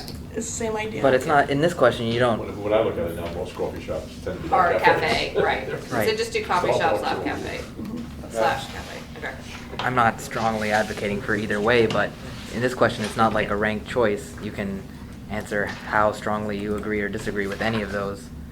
You can, How does it worded? I'm sorry, I'm having trouble seeing today. These small scale businesses would be most important to you. We have to change the. No, to you. Would be agreed. and so you can choose between strongly agree, agree, neutral, disagree, and strongly disagree. So it's not like a ranked choice question like we were discussing earlier. Is it a ranked, I'm trying to. It's I'm not trying a to ranked scroll. No, it's a strongly agree, neutral, disagree, strongly disagree. So cafe and coffee shops are not competing with each other. Isn't that not, is this not it? Strongly agree? It is, Okay. but it's not like choose the top three like the other question was with the commercial that we were discussing a minute ago. It is, but still, it's sort of like asking which one do you like, Walmart or Target. I mean, you just sort of split votes on, right? You really want to measure the degree to which, in general, people are looking for a place to go and get a quick Mhm. bite or something to eat. So if that's what you're measuring, sort of six of one, half of the other. Are you guys good with coffee shop slash cafe? Okay, coffee shop slash cafe. That's fine. We don't need Restaurant, to do you discuss mean the sit thing. Sorry, down? we did. Do you mean sit I'm down? not even advocating No, either it's way. okay. I'm just saying. Okay. No, I like the debate. The debate is good. I want both on there. No, I just want to make it clear that there's no splitting votes because you could vote strongly agree on both of I them hear what if you're you saying. want Yeah. for this category question. But I I think just they're think like the it's same thing redundant. at this point. Yeah. I'm fine with combining that. Okay, so residential above retail, I don't think that's a business. Do we know where that came from? That's true. It's not a business. Okay, so, I don't know what the objective was, but I just want to highlight it. I don't no, I know what they're trying to do there, so we need to reword the question. These small scale uses? Maybe that answer choice could just be put into. The residential question? Yeah, some other question. Okay. Perhaps number 16 where it asks if Marvin were to consider residential development, which would increase the density, and then put residential Above retail. as Yeah. one of the answer choices Good there. We used to have, in that one, we used to have condo over commercial. Is that choice still there? It is actually. Yeah. Is there? Okay, Oh, yeah, it is. condos over commercial. Condos over commercial. Either way. So do you want to just Reword it. remove the residential Oh, over condos retail over- option? See, I Yeah. wouldn't read it that way. Yeah, you would like the other way, but you'd get the other one better. No, I like residential above retail. Mhm. I don't like condos over commercial because I Okay. feel like it's asking condos versus commercial, not condos over commercial. Okay. So replace that with the other one. All right, so number 9, Sorry. remove residential over retail as an option. Yeah. Number 16, replace Don't- condos over commercial with residential above retail. Not over, because I Uh-huh. feel like it's like, pick one. I like this one Sure. better than this one, That's- not and- physically above it, over it. And also, I'm gonna remove cafes and make it coffee shop slash cafe. Correct. Yeah, So, I've written that one. again, residential, how are we Above. doing this? Above? Retail, Residential but we're gonna put it above under retail. number 16. Okay. Because that's the different And take question. away condos over commercial, because that's not how I read that. Okay. Even though And it says you can't read resources. residential, meaning I want residential before I Above. want, no, I want residential before I want retail. No, that's. I know that, but you can read it. What I'm saying is. Yeah, that's her read point. that That's her question. point. Right, that's my point. Like I have to pick, like, Yes, I want that's this why instead of. That's why I was Doesn't- just Not clarifying. physically, yes. Right. I was clarifying what we were Yes. gonna say. Correct. Yeah, you guys are Okay. saying the same. Yes, Got it. we're saying the Okay. same thing, Joe. All Okay. right. Okay, so. Great. Good argument. Small specialty retail, do we know what we mean by that? Yes, Boutique shops. Just making sure. We know what we're measuring, yeah? yeah. Okay.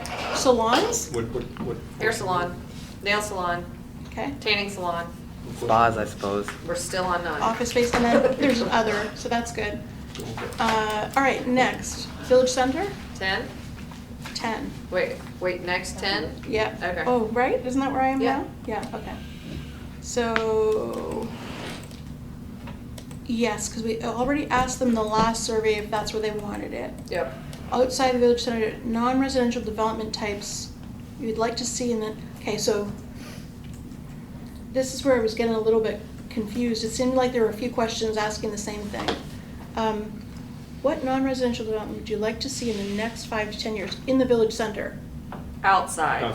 11 is outside. Oh, I'm sorry, I'm in the commercial center. Outside the village. But it says outside of the village. center district, okay, sorry. Would you like- Okay, so number 10, I saw, Rohit, that you pulled out the, that development map, hot map question. No, that's in the next page. It's number 12. Okay, let me look at it. Where, Marvin, would you prefer to see commercial development? And so in 11, you're trying to get to what type of development? That's right. Okay, can we find another, I know what agribusiness is, I don't know if everyone else does. I think we might want to find another word for that. I tried to think of one, but I wasn't well today, I couldn't think of one. Isn't that like farms? Selling eggs and vegetables and stuff like that. What about agricultural related business? There you go. Yeah, that would be good. Just spell out agricultural thing. So here- Related. Here you have restaurants and cafes together. Do you mean to have restaurants and cafes together here and not some, because before you separated the two? It's up to you. Okay. Do you want it separate? They should be. It depends on what you're trying to measure. They should be separated. See, personally, when I say restaurants, I would prefer to say sit-down restaurants versus cafes, so that people know what kind of a restaurant I'm talking about. Do you stand up at cafes? What's that? Do I stand Do you up? stand up at cafes? I run in and I run out. Not a drive-through? Oh, not Well- too. So just an idea, I mean, I don't know. Do we but want to specify fast? It's like a missed opportunity to gauge in there, No. right? You can separate those and And you gauge say very casual different dining. uses. Oh, casual dining Just a thought. versus fancy Okay. dining Okay. versus. I could Um, add the coffee shop / cafe as a separate option in Yeah. restaurants. There you go. Just like the other question. Okay. Perfect. Yep. Now, let me go, I'm sorry, I'm flipping back and forth. How is that one different than the other one? Is the other one in the village center? Yeah. One's Yes. outside, one's Okay. inside. So you could duplicate the same question outside and inside, correct? Minus the agribusiness, because you probably don't want that in Right, the Right. Yeah. Oh, well, farmer's market. yeah. Good. Okay, next. I think outside and inside need to be highlighted, so people aren't like, they put the same question in here 2 pages later. That's actually a I'd good like idea. to be honest with you, if we can throw in some visuals, I think it would help. The map will help too. Yeah. Yeah, what number am I on? Are we on? 13. 11? No, we've already done Maybe. 13, we're 14. What did you do? Oh, for did I miss 13? What did 12? we do for 12? Oh, sorry, I skipped 12. Okay, so you created a new map. Yes. So the other question you pulled up before had neighborhood, it was neighborhood versus regional or something. Right. Right?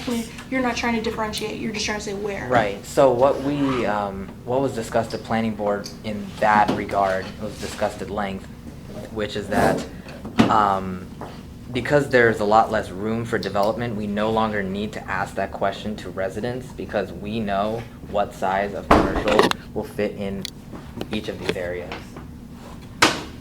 So we are just simply asking, would you prefer commercial at all? And then, depending on which areas people say yes or no to, we would consider a land use plan that reflects whatever size of commercial would fit in that location. Well, let me ask, when you say commercial, do you mean like retail business or do you mean office? Do you mean like a school, institutional uses?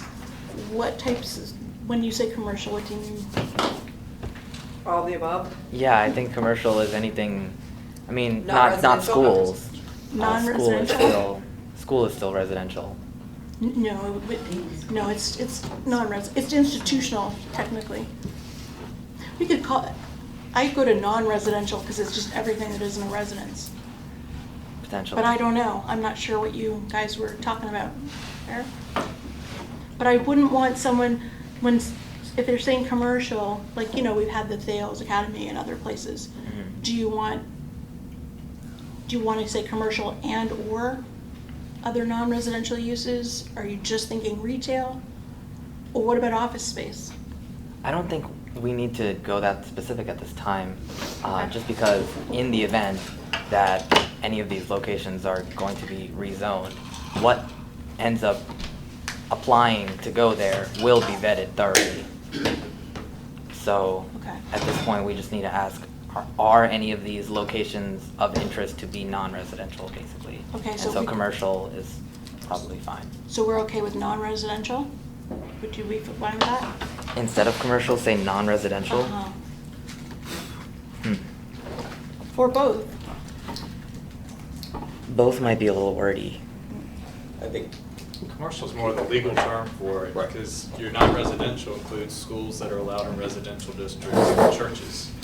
So I think you're kind of asking people, do you want commercial? And that does include your All those businesses, your offices and everything. So I think that, Stay with where. I would stay with that from the zoning development. I think yep, most people- because they're gonna come through and we're gonna vet it anyways, to your point. I Mhm. mean, there's gonna be public hearings, I mean, Okay. I would just, the choices, I don't know, I would almost move, because I mean, I'm not in favor of commercial development in Marvin, it's almost at the very end. I would almost move that to the first thing, they could say Yeah. they're not in favor, and then have to go through all the things if they don't want any, or, Well, you bring up a good point. In Marvin, whenever people hear commercial, they almost automatically like throw up their hands, I mean, that's what we're doing. right? And so that's why I wonder whether commercial might have that reaction. and if it does, it does. I mean, commercial's commercial. I mean, I think people know what commercial is.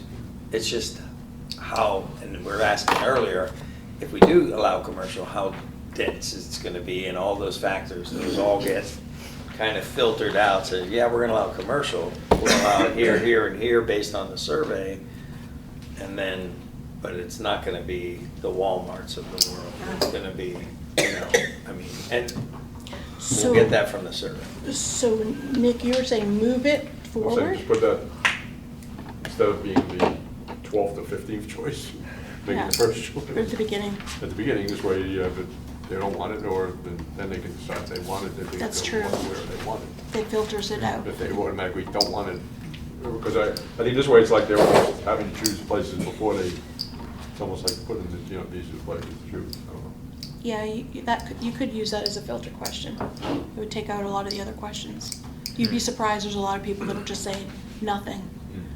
Scrawled across the, Okay. So we wanna move that to the beginning? Sure. or at least towards the beginning of the commercial section. Yeah, well, I mean, No, you both- mean literally moving it, like, instead of having it A, B, C, D, you Right. mean I am not in favor, then Right. A, then And B, A. then C. Right. Yeah. Just the answer, not the question. Just the answers. Just the end. Oh. Yeah. Oh, not the whole Yeah. map? No, Yeah. like literally like Oh. taking that and making that the Both- first both box on Marvin the. Road. Yeah. before making that Oh, before Before we- we, yeah, before we before they- show them. Interesting. before you Got even put it. They're not in favor, they're just not in favor. Okay. It's sort of like you said. I guess there's two things to counter that. One is that all the other questions in the survey have none as the last option, so that would be kind of breaking the parallelism. Also, number 10 does say, would you like to see small business, office, or retail in Marvin other than Village Center District? So instead of having the I'm not in favor of commercial development option at all, we could, just like the other question, number 8 and 9, have 11 and 12 not be visible or If they say answerable no. if they say no to number 10. That's Yeah, perfect. That's the filter That's question. good. Okay. Yeah, that's That what I makes was sense. thinking. Does that, when you does said that, make does that sense? answer? So you don't even need that. If then they say on no this one. here, then Yeah. 11 and 12 will They won't even. even I appear. mean, I guess the only thing what I'm thinking is, here it says you'd like to see more small business, office, or retail development. Okay, so then would you Because like to compared change that to commercial, say sometimes I think commercial, means just two say, different things, some might okay. be just small business. So, Commercial could be, so for number 10, Auto bell or, or something, It's true, though, yeah. okay. I've seen that in the survey results. So in number 10, change small business, office, or retail just to commercial, and then have 11 and 12 not be answerable if you answer no for 10? Yeah, it would be a filter, yeah. Yep. it would be a filter Yeah. question. Okay. Guys good with that? Yep. Okay. Okay, so next. 14. 14? So in other words, you would say you would like to see more commercial development in Marvin other than Village Center District. Well, but it's up in the Village Center District, that's. Which question are we It's on? back Number to 10, 10. how would you word 10? 10. It Just as says it you would is. like to see more commercial in Marvin other than the Village Center District. And that's outside. Other than, yeah. Right. So then when they say, if they say yes, They say yes, it So if goes they right say into yes, what do you want to see? it will filter and The branch people off who don't into want the next commercial question. are gonna say no. Like, it's just, I mean, it doesn't matter So how they we won't even word get it, that whatever. question. Right, they won't see 11 and 12, it'll go straight to 13, which is, if you have concerns with commercial development, please rank your top 3 concerns. So you can skip right to 13 Yeah, if and you you can answer just tell us what no your for concerns 10. are. Okay? And the boxes need to be lined up, because we're missing. the Right, box. like I said, I've said plenty of times, the formatting Okay. for this was very difficult, and once we, are doing this officially, if we do it on Qualtrics or whatever they do it, they'll fix all of that If stuff. somebody says they don't want commercial, do we even need 13? Because if they Well, don't we could want it, still we'll- we would still like their opinion on why not. Yeah. I think that makes sense. You mean on the concerns that they have? Right. Yeah. Yeah. Okay, so, Yeah, I mean, I would still want that in there regardless, only because we're getting, for those people who say no, they're given the top 3 answers of why. And that's what we want. Okay, 60 minutes, okay. 60 minutes. I'm on to 14. Less is okay, more. so 14, where are we? Oh. I don't like this question. I'm let me grab the old survey. I still think the way we had it last time was better. Let me open it. Sorry, I'm not thinking quickly today. And I recall 14, 15, and 16 as being an item that planning board talked about for hours. Uh-huh. So if y'all have recommendations that you want to change, just tell us what you want to change it to. Yeah, there's, I feel like there's one question that covers all of that, and I just have to find it, I just have to open up the old survey. Sorry. Let me think. Come back to it, I'll try and find it. But there's a couple of, that's not the first one, right? Oh, sorry, I'm getting lost. On conservation, there's another one. 13, or 14, 15, and 16 Not are before on. this. If a greater percentage of land in a development is reserved for conservation purposes, which of the following uses would you be in favor of?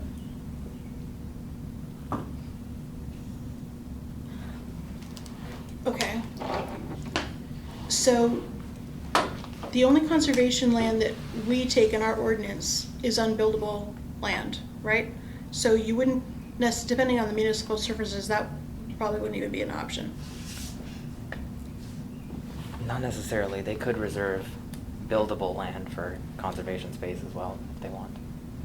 You know somebody in Marvin who's gonna give us buildable land for free? No, but if we hypothetically require it, Require it? they would be forced to. For example, if they had 100% buildable land, but they wanted a lot smaller than an acre, they would have to put some conservation space aside. And if our survey comes back and saying that residents want something other than unusable nature space, then we could require it. What's the objective, like there's three because there's 3 questions on conservation, it feels like a lot. Mhm. What are they trying to measure? I would defer to members of the planning board to answer that question. I think when we first talked about conservation, I don't know if it considered conservation land or whatever, but it was like kind of on a theory of like the Howard property had 100 acres. So on our code, they could build whatever 60-some. Like By right? Like By a right, they conservation cluster development, Yeah. Yeah, right? some more of a cluster development where you could build the same amount of houses on a smaller portion of it, then leave the rest open as open land, so you'd have more. I think they And we want, talked I about guess this part of that was- before, because we have our large tract development standards, right? Right. Which already reduce your lot size to a minimum of 25 square feet, if you will preserve a certain degree of conservation space. Right. So so we already have that in a sense. So I guess what I'm trying to understand is, aside from that, what are we trying to reach? One of the things they had discussed in this is the concept of cluster conservation. And they talked about, they wanted to see what people wanted. They thought for sure people didn't want townhomes or condos or any of that nature, but they wanted to substantiate that in a question where people said, absolutely not, we don't want condos, we don't want cluster subdivisions. They wanted to actually see that or not see it. They wanted to be able to look at future land use requests and say, well, the survey said we didn't want to see this type of development, and so that would give them more leg to make recommendations based on what the survey results were in the formation of their land use plan. So this is where I always think about, so you're going to think about a lot of different questions at the same time, right? So if you're measuring density, for example, on one question, right? So you're asking, to what degree would you be willing to come down to less than 1 home per acre? And then you have another question that talks about, I don't know, the degree to which conservation or open space is important or valuable to you. When you have those results and you then correlate them, you're going to be able to see what percentage of people are both interested in higher density development, residential, and conservation and open space. So sometimes the more complicated a question is, the less you can actually squeeze out of it. Instead, use 2 simpler questions and then just plan on correlating the 2 of them. That's what I would do. Because I'm not sure that... I think what we were trying to accomplish more than, we've got the ordinance now, and you can have 25% of the lots that are much smaller, and I don't remember the numbers. But that's still relatively big lots in the scheme of development. But we're talking, back to that 100 acres. All right, but what if he goes and sets aside 60 acres, 60 of that 100, and we're talking 40, and now we're talking about maybe one of the questions that were patio homes or smaller residential, where a good comparison is over here on Wade Audrey, the houses that look sort of Charleston-y, I can't remember the name of it, Audrey, that are, I say, you almost reach out and touch your neighbor. So, maybe you've got that kind of, that's definitely not approved and, would not even consider that in Marvin today. But someone may, we may be surprised, and they may say, well, they're going to take and set aside that 60 acres, and we're going to have those houses that you can reach out and touch your neighbor. Or the other thing that people were concerned about, a couple of them said, right now, well, we said we've had a couple council members. They've aged out of Marvin. They wanted to go into the retirement communities, and with 2 exceptions, there's not any in Marvin now, where you can have a small home, not much lot you have to worry about. And so, that's what we were trying to learn is, the acceptance or non-acceptance of something totally different than what's allowed here now. And I Not think that we're pushing it, Yeah. but, and if it comes back, no, we don't, 90% of the residents say, no, never, ever, all right, it's answered, but right now, we can't tell you that. And I think there's a difference, there's a difference between, a smaller lot size compared to, like you said, where you're gonna reserve 60 acres and have small lot sizes, but you're gonna have 60 acres of open space, so it sort of, Really small it gives lots. Yeah, I mean, you can have really small lot size, but you've got 60 acres of open space. It gives the developer a little bit, I guess, more leeway on what they do. They don't have to put as much road in, they could probably save some on stuff like that. And I think a little bit too is, you have something like that, it sort of breaks up the suburban sprawl that, we have it, And if it comes everything back looks the same, definitely everything is. no, Oh, We know yeah. that right now, or we would know it. So we had a question on the last survey, which I think worked really well, especially when you use it in conjunction with how open are you to residential density. It says currently Marvin ordinance allow for approximately one single family home per acre. This is before Amber Meadows. Are there any circumstances under which the village should consider smaller lot sizes or increasing residential density? When parks or greenways and open space are provided, when community amenities are provided, when other residential dwelling types will be provided, when land can be provided for municipal services. I'm not in favor of smaller lot sizes or increasing residential density.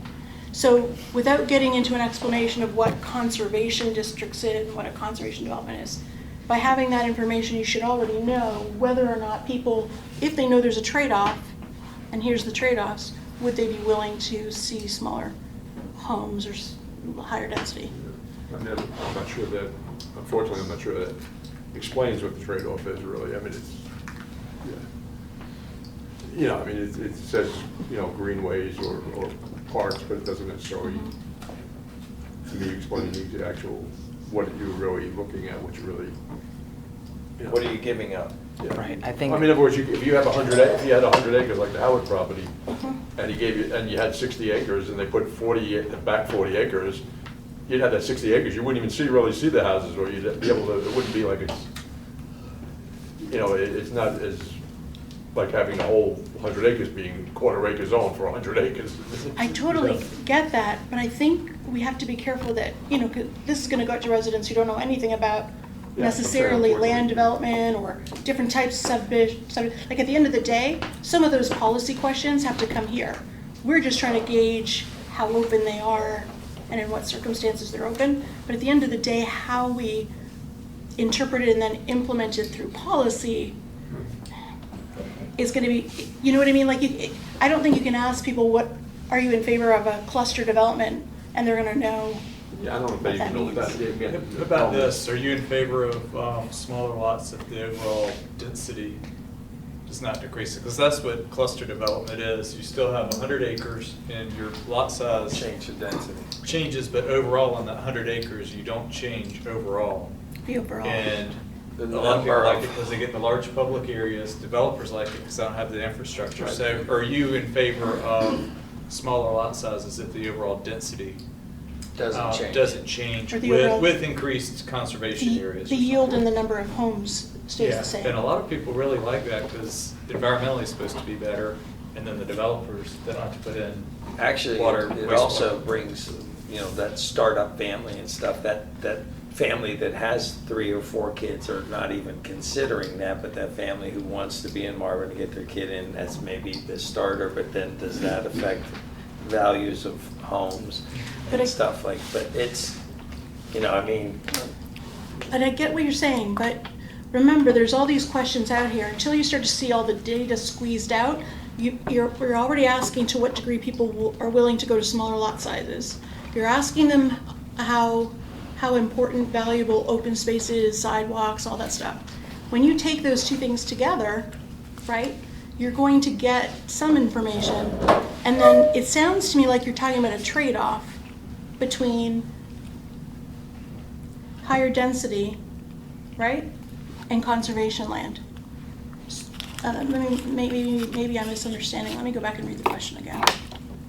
I think what Nick's point was in the previous survey Yeah. is that the question doesn't accurately describe that the developer is setting aside the development's land for these purposes. Whereas, 14 and 15 in the new survey, the planning board did do a lot of wordsmithing to not try to describe policy or zoning, but just to describe the situation in words that people would understand. It says, Marvin currently allows for a limited number of lot sizes smaller than 1 acre in developments that set aside land for conservation purposes. Which type of residential development do you feel would be appropriate in such a subdivision?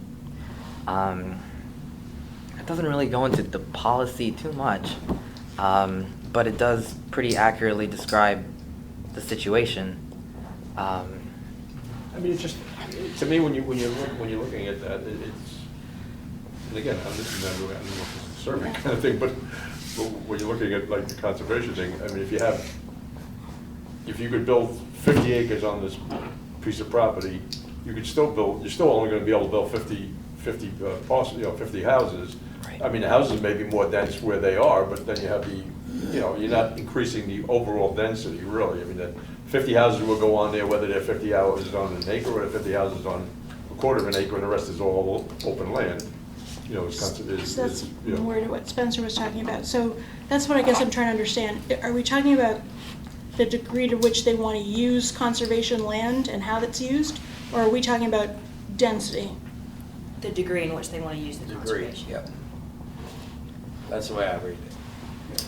I don't think we're talking about increasing density anywhere, total density. No, yeah. In fact, you actually, when you get into current conservation, you're actually most likely reducing density in a sense of population, because the homes are only 2-bedroom, 3-bedroom versus the 5-bedroom places on a 1-acre lot and stuff. So you're probably more likely to get less people, or maybe that couple that wants to stay in Marvin, retired, they're right sizing, not downsizing, and they don't need that big home, but they're So this veers a little bit, but I'm distinctly remembering you. I'm trying to look for someone who was here.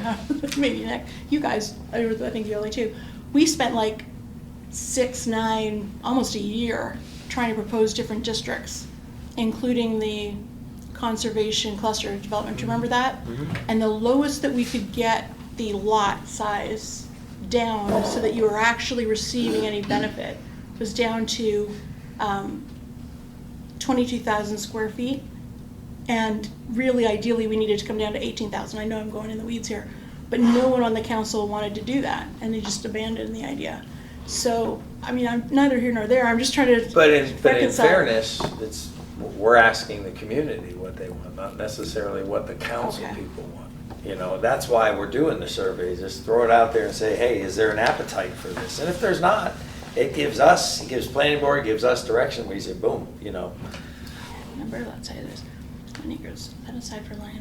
Areas, okay? Do you feel would be appropriate in such a subdivision? I think this might be a good time to mention the example of Barcroft, which is the not yet built subdivision on Bondsgrove Church Road. It is designed as a conservation subdivision, and it has 27 houses on 41 acres. So that's well over 1 acre per house overall, but the houses are 25,000 to 30,000 square feet. Right. Which is in our Lots. ordinance, right? And that's what I'm saying, is with the large tract standard, we kind of have that.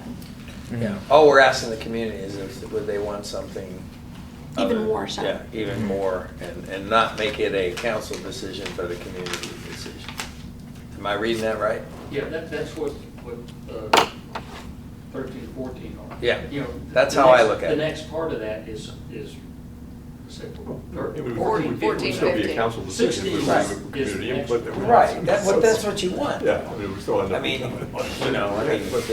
this is why we're doing this. All right, we have 5 minutes to finish up the whole meeting per hour timeline, so. Okay, so 16, I think that's similar to what I had in the other survey, actually.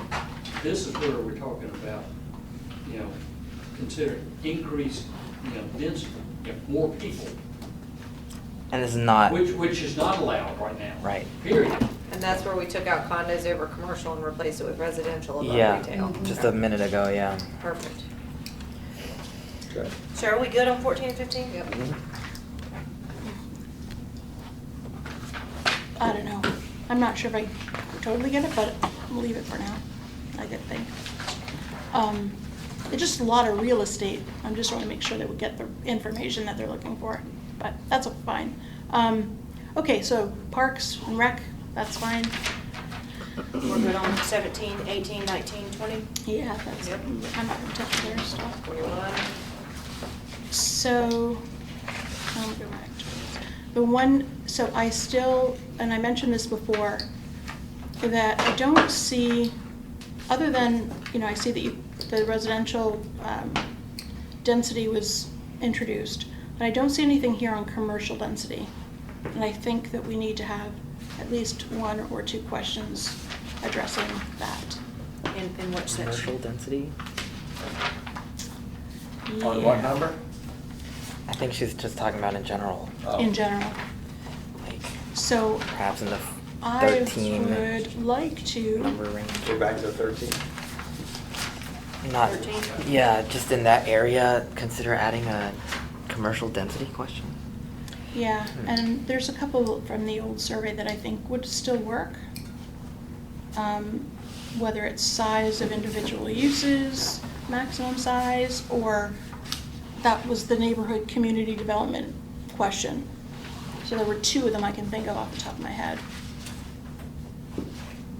Because, you know, small specialty retail means one thing, but for some people, I don't know, that's H.H. Gregg, and for other people, it's, you know, homemade jam store or something. So that would be the only thing I would Did you like just to say see. homemade jam store? Vape shop. Homemade jam store. I've not heard that one before. I like it. Specialty retail. I like it. When you also, didn't we have like photos or something? Yeah, we did. Yeah. Yeah, we had photos of those. So I don't know if you want me to send them out and show you, but I would think we should probably put those in. All right, read them out. Let's just approve them now. Okay. Let's get her done. And other than that, then that's fine. That's up there for the question. You want me to send them out now? No, I want you to read them now and let's approve them. Oh, Let's you want go. me to? Yeah. Oh, my goodness. All right. All right. Let's get her done. I don't want to look at the I'm survey until I'm taking it. I like that Let's attitude. see. Did I have to open it? No, that's fine. So you're good with 21, 22, 23, 24, 25? Which one are those ones? Are those the tax questions? Yeah, tax and like projects and some, projects, taxes. Yeah, that's also good. Okay. Question. Sorry, I can't think today. No, you're fine. Oh, here it is. Okay. Survey, Hit me. paper, all right, here it is. So there's two, I don't care which, well, I kind of do. This one's probably less useful, the commercial development question. Do the one that's more useful. One is maximum permissible building size. What should the maximum permissible building size be for an individual retail building in a development? And then there's pictures of common uses, and then they chose. Okay. Read me the other one that you think is less useful. The other one was, there might be another one I'm missing, let's see.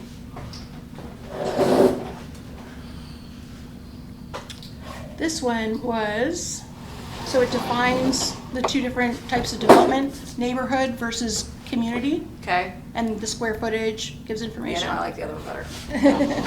And I then, think the other one's more straightforward and isn't as confusing. yeah, probably. What number is that? That will be a new number. I mean, in the old survey. In the old survey, that is Q16, question 16. And then the other one is Are you guys good with that one? Q14. So we're gonna. Oh, no, Wait, sorry, wait, not no, it's 14, not. that's No, not it's 14. Where is it? Where's the Might be picture? down. So More you- down. Starbucks. There. There it is. Q19. Wait, the bigger one? What's that? The bigger one? The neighborhood versus? No, this is No, what. this is like, First one. this is individual uses, so, Oh, so you had the question and then you had a separate question with the pictures. actually the same one. So you'd say like, how large do you want every individual, what's the maximum size you would want for any individual use? And then we chose So it's stores, Q19, not Q, whatever. chose stores that are common. So Starbucks, the average is about 4,000 square I like that one feet. better. So you want us to insert Q19 of the old survey before 13? After, before 13, before Wherever- 13. I Wherever you think. guys want to put it. Yeah, sure. Okay, you guys decide where to put it. We'll figure the regular it out, so. Okay. Okay. Good? Okay. Good? Yeah. All right. Just quick. Oh, Nick, I'm so And close. stupid. Anyway. It's not stupid, there's no stupid questions. 21, willing to support with an increased tax rate. I mean, the law enforcement and the traffic control officers, that's a standard. I mean, that's a number that's legitimate. The recycle one collection and stuff, you're saying $300 or $400 per household book. people already paid for trash already, so it's not, I don't know, is there any way to, We were asking if people wanted to have a uniform service where we would have basically one company to yes, I service. understand that, so we're saying that would be 300 to 400, but right now they're paying already, so they're already paying whatever, 200, so it's not really a $400 increase, it's, Well, yeah, it wouldn't be a $400 because they're paying, I pay $65 or $68 a quarter times 12. I mean, times 4 is what? So it's like- $200 right It's- now. I mean, I pay 85 with the increase in the recycling costs Okay, so now. maybe I, So it's $340 a year. okay. You would remove your personal service. And Yes. yeah, but I'm just saying, but when you said, but you ask them, they're gonna pay $400. I don't know if they realize that they're not gonna be paying their own service anymore. So- Oh, yeah, you need to, Community- yeah, I Maybe get what you're put- saying. Community They're paying over provided, 400 plus what they're paying now. community Oh, I provided trash. see. In addition to what you're paying now, you In mean? exchange No, for there's no- your current, you maybe add in exchange for your current. We'll clean that up. Yeah, You wouldn't clean, be yeah. paying them anymore. Yeah. No, that was smart. Yeah. That was good. So, That was a good, that was a And, good point, and yeah. at the end of the day too, when we go to own these roads, and we own all these roads, we almost will want to demand it because we're paying for these roads, and if you have one company coming through one time versus 3 or 4 companies coming, and those trucks are, that's tearing up our roads. What's wrong with that? So, It's just- Yeah, there's a benefit to having one. there's a benefit, there's a clear benefit. Oh, you would? Yeah, but not like in addition to your taxes. That would come out of your tax increase. Right. So when See, it you, looks like it's like an extra, like, it's like, here, raise our taxes, and then you're gonna pay an extra $50. Yeah, but we couldn't justify how much it would be tax-wise. I know, but I'm saying it looks like you're doing both, increasing taxes, and then you're asking for a $50 a year fee. Okay, so you would prefer us just to put I tax don't- increase of 1 cent? Yeah. 1 cent tax increase? But yeah, whatever it is, just, because that makes it looks like you're raising taxes, and then you're gonna ask for an extra Okay. $50. And I think that's similar to the way we did it last time too. That's a good point. See, it wasn't. We stupid. had, what did we gauge last time? I feel like there was more services we gauged. Police services, trash. What else was there? Am I missing something? We did roads, so. well, Yeah, What's we've already, that? we've already taken roads, so we're getting, don't have to ask about that. yeah, those are the biggest, The usually. park, we have the park now. I don't know. I feel like we were asked. There's a spot for other, Yeah, people can add other. since we can't think of it. Oh, here it is. Library, sports fields, additional parks, community center, rec center, waste and recycling, 24/7 fire protection, traffic control, and local road maintenance, and additional police protection. And then we had them, they could choose, well, it's a little different. They could choose the amount they would contribute each year. It's a little bit different than that, yeah. Okay, This is, I like our small. so That's you fine. guys are gonna Yeah. change it to percent, how Yeah, much? cent. Okay. Okay, wait, what are we doing? change it to 1 cent Oh, 1 cent. rather than making it All appear right. to $50. All right, we ready? Ready? Yeah. You ready? Okay. Yes. So I'm gonna make a motion to approve the proposed survey As amended. question revisions and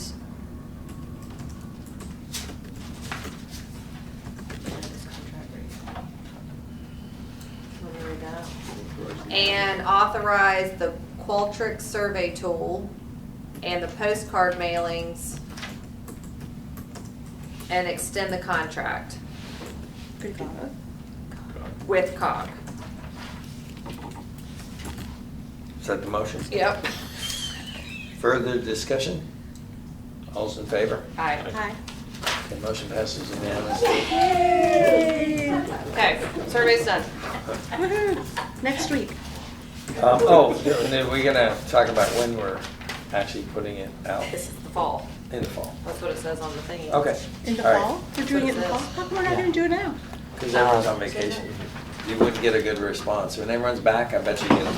You mean like when in the fall? Like in Like late right- August, early September. Yeah. Oh, Yeah. oh. Yeah. Okay. Huh? Yeah, one school starts. Next up is consideration of capital road improvement project for pavement condition survey. I'd like to make a motion to Do y'all wanna talk about it? No. I mean, we already talked about it, I thought we talked didn't about we? it. Yeah. We did it in the work session, right? Yeah. So And we if could- there has to be any discussion, I mean, we can refer to the work session that was It's a a week ago. $14,700 appropriation that I've already included into the capital project ordinance.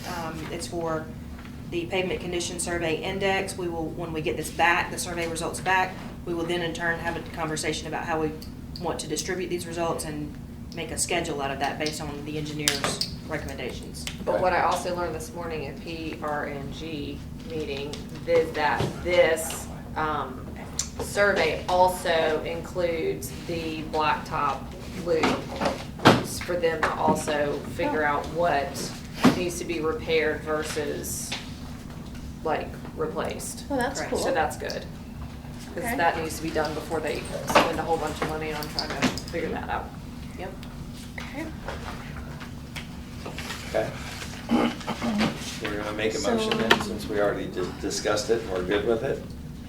I mean, it was discussed in the work session Yeah. for the public. Yeah, you said you budgeted for it. It's the same thing as before plus, right? It's like the old survey Yep. plus. And we get the loop And Yes. thrown in. Like, Yes. they're gonna do that, like, they're Cool. gonna check the conditions of that too. That's awesome. Okay. All right. Can I have a motion? Sure. Make a motion to approve $14,750 within the roads improvement capital project budget for pavement condition survey. Further discussion? All's in favor? Aye. Motion passes unanimously. Next up is adoption of capital project closeout ordinance OR-2019-06-01. This is just a 01. procedural, O2, I'm sorry, it's O2. Is it 02? Yeah, it's written wrong in the agenda. Okay, dash 02. This is just a procedural closeout for the capital project ordinance for the roads. We're now putting that into our operating budget, and then we're gonna reserve it into our fund balance if it's not used within our operating budget. So just procedural that we need to close it out. There's $99,000 that's left in the remaining of it, and it'll just go into our reserved fund balance for roads purposes. The roads. Anybody got anything? I'll go. Ready? Make a motion to approve ordinance 2019-06 oh, sorry, is that right? Dash 02? Capital project ordinance to reflect project closeout. Further discussion? All's in favor? Aye. Motion passes. Rules procedure, we want to spend any time on that with Robert? not I was being gonna here say, I again? think we should wait for Robert to be here. Table it to the guys. 27th. Yeah, you're gonna table it again? I know, but I feel like I mean, it's. I it's really want council's everyone to be rules. here. Me too. Council to be here for that, so, I agree. okay. I finally combed through it today. Oh, you're not going to be here. We'll be on 27th. Yeah, but you're gonna call in, You're are gonna you? call in. Yeah, mate. You imagine? Is that what you said? That's me. Well, if not, then we'll just postpone it No until July. commitment. No commitment. So, is that it? No, we have Oh. Hold on. Jean. So I'll make a motion to table the rules and procedure change until the next meeting. Can I have Yeah. a question, further discussion? Further. So if I have questions, so I found questions I have, can I just go Yeah. talk to staff about them? Because nobody, we haven't, she just drafted them, right? You Yeah, just drafted we them started first? talking about them and then it was like at the end of like a really long meeting and we were like, let's just. And then we actually put it back on Christina to Okay, keep working on. okay, I just wanted to make sure, because I was. You okay with that? Some things I didn't really even understand, so I just want to check The them. main thing is we were trying to obtain clarity from a staff standpoint, because the way the rules of procedure are written right now, like, for example, there was this discussion of this pre-release agenda review. There was nowhere in the rules of procedure that I even had authority to add anything to the agenda, nor Barbie, and it just didn't make sense practically. So we were just trying to get a basis for what we're trying to accomplish from a staff standpoint, what your expectations are as a board from us. Because, you know, we were all over the place. We were doing this, we were told to be doing this from individuals, and we just didn't know what to do because there was nowhere written that it said, this is how you do it. So, I don't know, are we talking about, this is just general comment? I totally got that. When I read through it though, and I don't know the answer to this, is there, to me, the rules of procedure have always been sort of like, yes, you can, no, you can't, yes, you can, no, you can't. General rules. It feels almost, it almost feels like internal policy-ish versus like the rules of procedure sometimes. And so I just don't know. I don't know the answer to it. Are we always putting it in the right spot? Like, are some of the things we're talking about in the right spot? Yeah, I do think your agenda provisions, those are in all the model rules that you see, because that's kind of the beginning of your read. I agree, it seems weird because that's how you get there with your rules of procedure, and you think about it as your meeting rules, but it's also how you get the information, this agenda packet for your meeting. So in all the model rules I've seen, they have the agenda rules on how you do that with the meetings, getting it on, incorporated in. It may seem strange, but that's why they do it, because for stuff to get to you, for your procedure, you gotta know how to get it there. And the agenda rules I get, it was more like, I don't know, I can't, maybe when we get there, we'll talk about Yeah, some other it. stuff, There's okay. like little more, it was just a little more like detailed stuff, like, I don't know, I can't think of it. When we discuss it, we'll get there. But that's all, that's my only comment. So a motion to table is on the Your table? table, yeah. All right, further discussion? All in favor? Aye. That's on the table. Motion Table. passes. To table. Meeting Next up, I have minute, new business, discussion of minute management process. And I think, Barbie, you supplied some things of what towns are doing. Why don't I just throw this out, you guys tell me what you think. Once we finally get caught up, I don't want to ever see us a years in arrears of meeting minutes again. But if we could do this, we could agree on high level, all the important things that we talked about. And then the council would ask whoever's doing it, whether it's you or whatever, as soon as you have those completed, don't wait for the packets to get out. Just send them out to us so we can start reviewing them. And then some of us will use Word, others will use a red line and stuff. And we have a work set in the work session. You have them up on the screen, you're making your comments, what you'd like to change, we agree, my comments, boom, boom, boom. So by the next regular scheduled meeting, they're already approved and they're in the consent agenda. That's kind of what I would like to see, so we never get into this, once we get caught up. But again, we gotta agree on the high level minutes, what was done in the meetings, and you can go to, and it's time-stamped. And if anyone really wants to get verbatim of who said what, you know, a lengthy discussion you can say, or a discussion was held, and even when you get into bullet points, I mean, if you want to add in the meeting, if it's not included, maybe whoever, Kim, you may want to say, I'd like to add that this was pointed out and stuff, and we're all sitting there going, boom, yes, we agree to that, boom, next. But we are coming to the meeting, the work session meeting. We had the paper in front of us for now almost a week or so. We've had a chance to look at it. I would hope sooner than that. Like, as soon as Barbie has this meeting done, like, let's say we're caught up. We Right. just approved all the meetings, and we have this meeting, and Barbie gets it done by Friday, which I'm just saying, by Friday. Then you go ahead and send it out. You don't wait for the agenda packet for the work session. You go ahead and send it out. That way, nobody can say, well, I didn't have time to look at it. I was too busy to do you have whatever. you have Then almost you've a got, week. 3 weeks to get it, to No, look you at actually- it. No, we actually have a week, because I'm talking about doing this in the work session, which is 2 weeks after the regular meeting. Okay, 2 weeks. Well, you said 3 weeks. Okay, all 4 right, weeks. sorry, It's 2 only- weeks, 2 And if you weeks. give till Friday, then you even got less. So as soon as you can get it done. Okay. With no stipulations, get that out to us. Yeah. We're reading it, saying, I'm marking it up. And then So we'll I'm talk coming about to it. my work session. In the and- meeting. In the meeting, and it's Correct. not getting everyone. Does that sound fair? What? I mean, I think it's something we need to do, because even from the standpoint of transparency, you know, you we're not putting out minutes for 8 months, 10 months, a year later. I mean, the public has no idea what's happening at the meetings.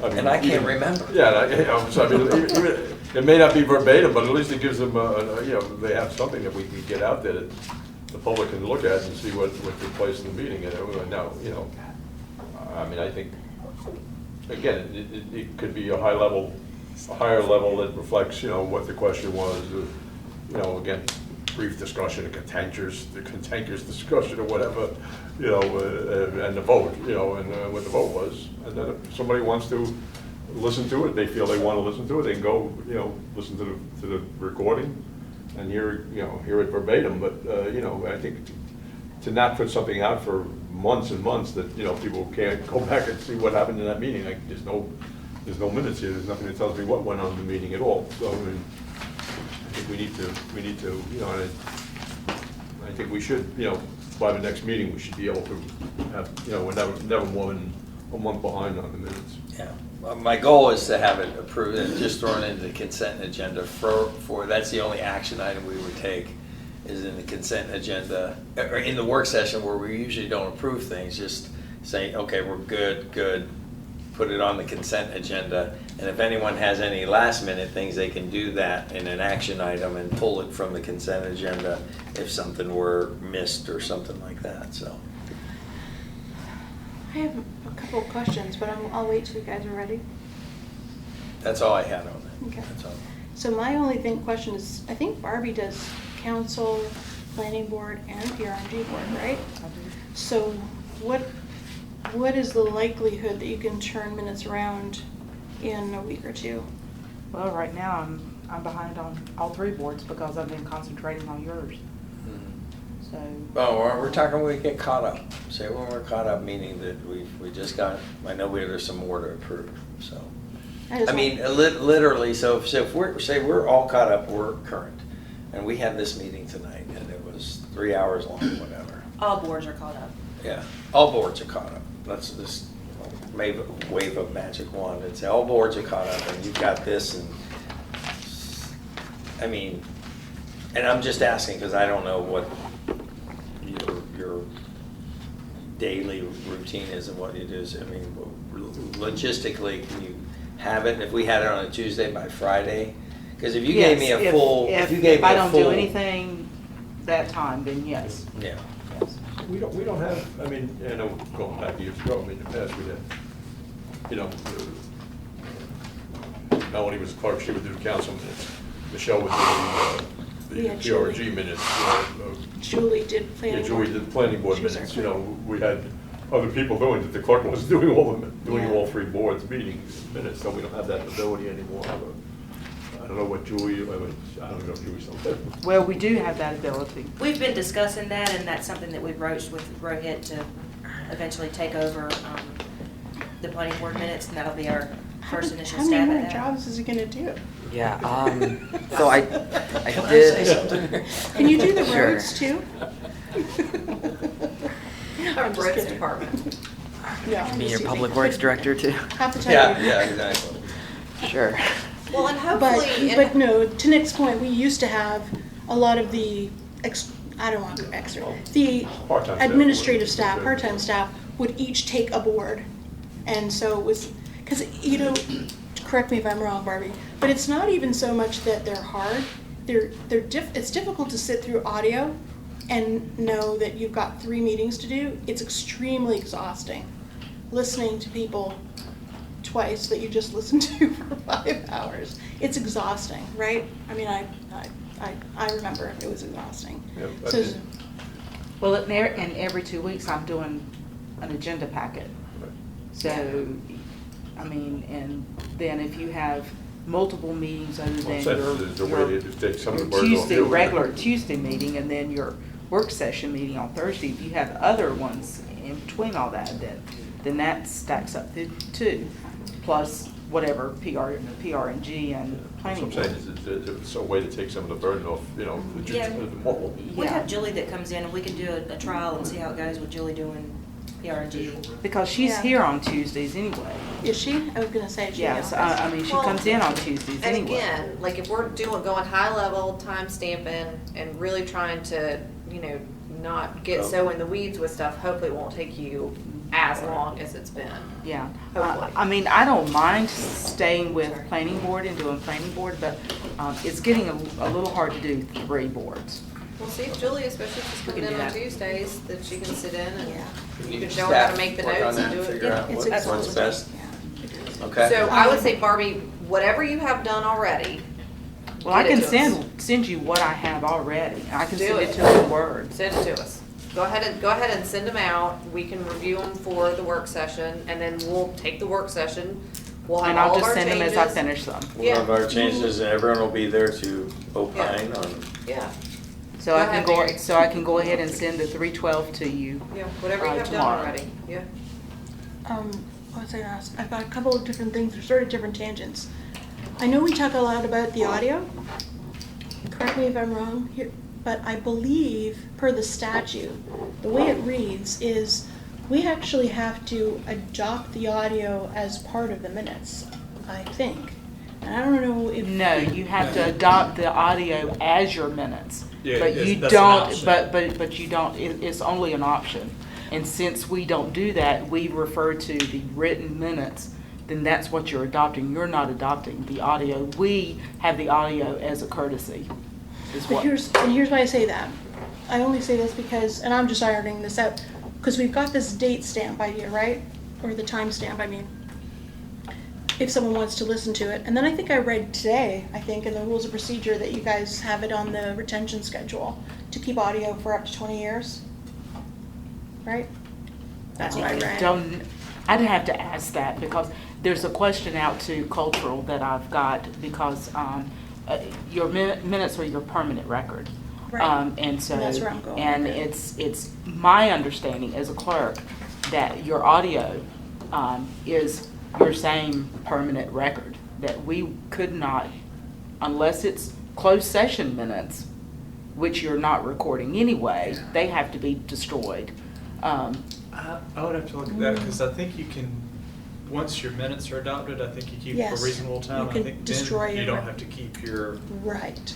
The audio. the Yes. audio. There's Yes, no- because no- your minutes, once they're adopted, they're official. Right. They're nice to have for a while. You want to keep them, but nobody. But I well, think it takes up a lot. historically, Marvin has always kept those. We have, like, yeah, we have. And I have no problem keeping them for 4 or 5 years, whatever it is you think. But I just want Keep to, them I'm for just trying to longer. say that, like, if the general idea is, that everyone's sort of talking about is keep it really high level. And then And timestamp. then you've got the timestamp and you go back to the audio and a lot of that, I'm a history buff too, right? So, hard to believe, but 100 years from now, people are gonna wanna look back and they're gonna wanna see the permanent record. And the permanent record is really only the meeting minutes. And if a lot of it is in the audio, it feels like somehow the audio and the minutes should be adopted and retained together, I think. I mean, I don't know why we couldn't do that. Chaplain? You could.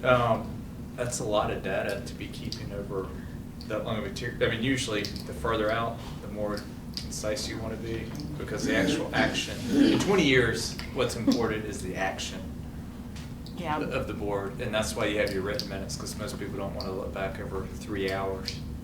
But if We you have a the website, motions. they're already archived on the website. Yeah, what I was saying, at some point in time, you're going to want to cut that back, I think, from 20 years, because those meetings are lengthy, and it's a lot of data that you'll be having to pay to store over years and over time, especially if you have normal meetings. It's like you said, 20 years from now, the action is really all that matters. If the council has changed, they're not around. People are anymore. not gonna, No, it may be history buffs, but most people really aren't gonna wanna go look at the 3-hour meeting. They're gonna wanna pull those minutes up, look how quick there was the vote.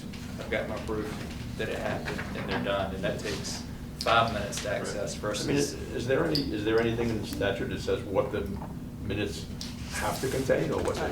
Yes, it's kind of a misnomer. They say full and accurate minutes. Full and accurate means full is who was there and how the vote came through. The accuracy is to the motion. I mean, your minutes could really be several, like a few pages. When you really get down to it, is discussion on this. Your motion needs to be precise. and how everybody voted. You don't have to even state how each individual voted.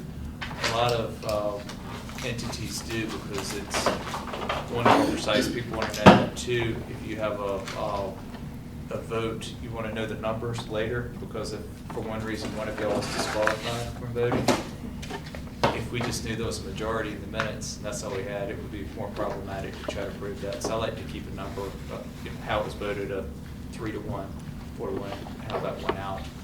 But your minutes can be very concise. It's just the motions and how they voted, except in some of your quasi-judicial hearings. I don't have too many of those, but you have them for special exceptions when they come out, or conditional use. Those need to be more precise, but otherwise you can really condense them. And I think that's better because you'll spend less time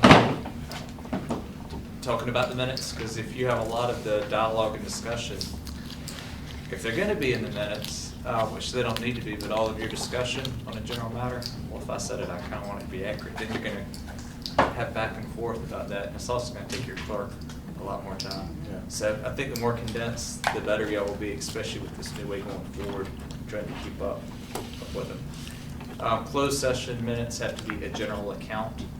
It sounds like that would be less than full and accurate minutes, but it's probably a little bit longer because you have to kind of tell generally what happened. Still very short. A few sentences most of the time will handle the general account. Is that too legal, or did that kind of? No, I'm saying, because I mean, I'm looking at a lot of municipalities' minutes and stuff, a lot of times I'll just say, who was that? The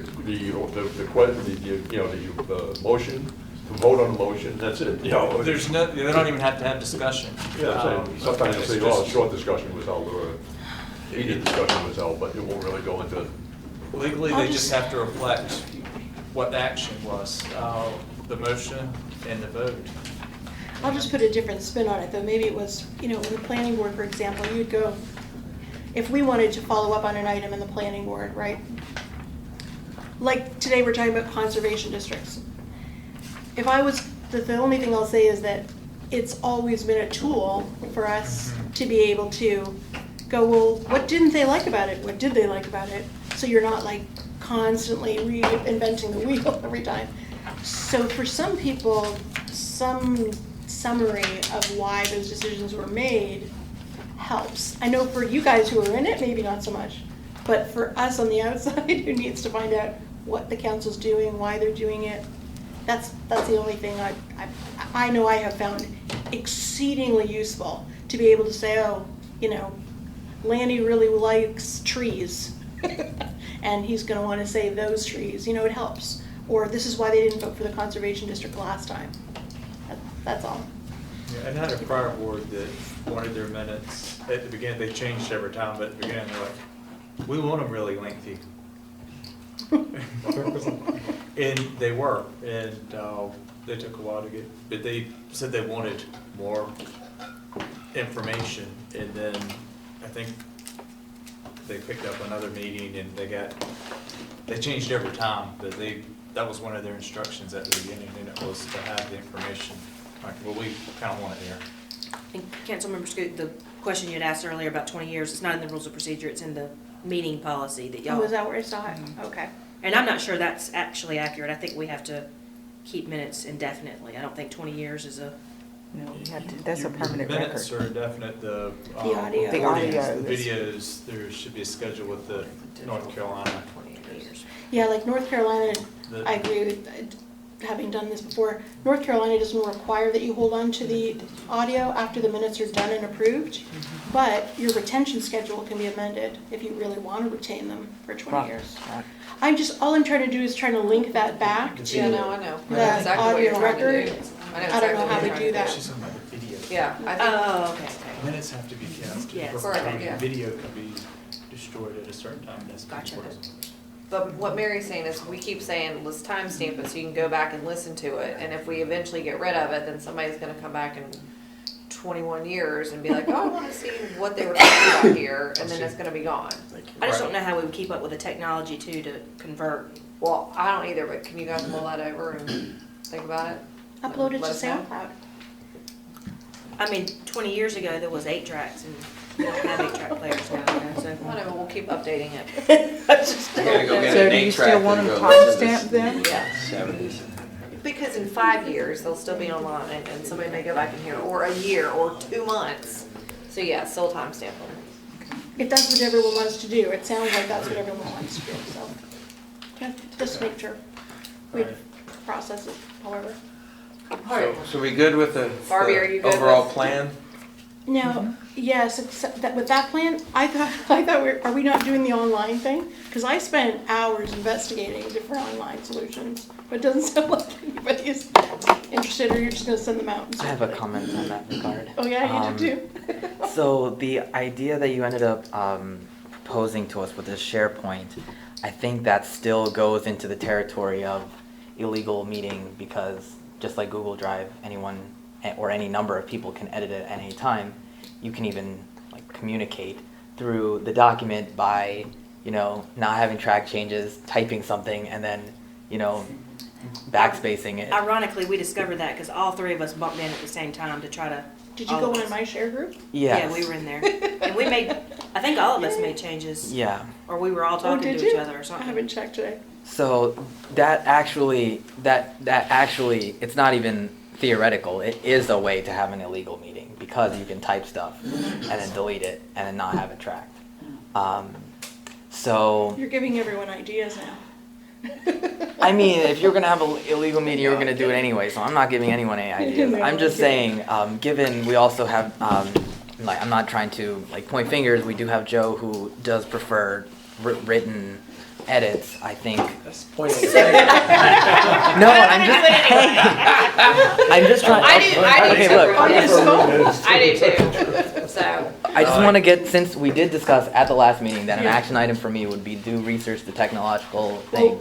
Kim Yes, pointed to right. us, so. I wanted to did. follow up in saying that You guys. I think it would actually be best for, as you said before, as I think Nick said before, to just submit your revisions to Barbie and have her merge the changes, and if there are any Are you conflicts, sure? Because bring Google it Docs, up. Google Docs works a little differently than SharePoint. I think that, You don't, sorry, no, go ahead. I was just gonna say, because I don't think I'm gonna send Barbie corrections. I think what we're gonna do, this is my assumption, is that I'm gonna sit here, I'm gonna go through all the minutes, and I'm gonna be like, yep, nope, yep. And then when we come to the meeting, I'm gonna be like, okay, here are my suggestions.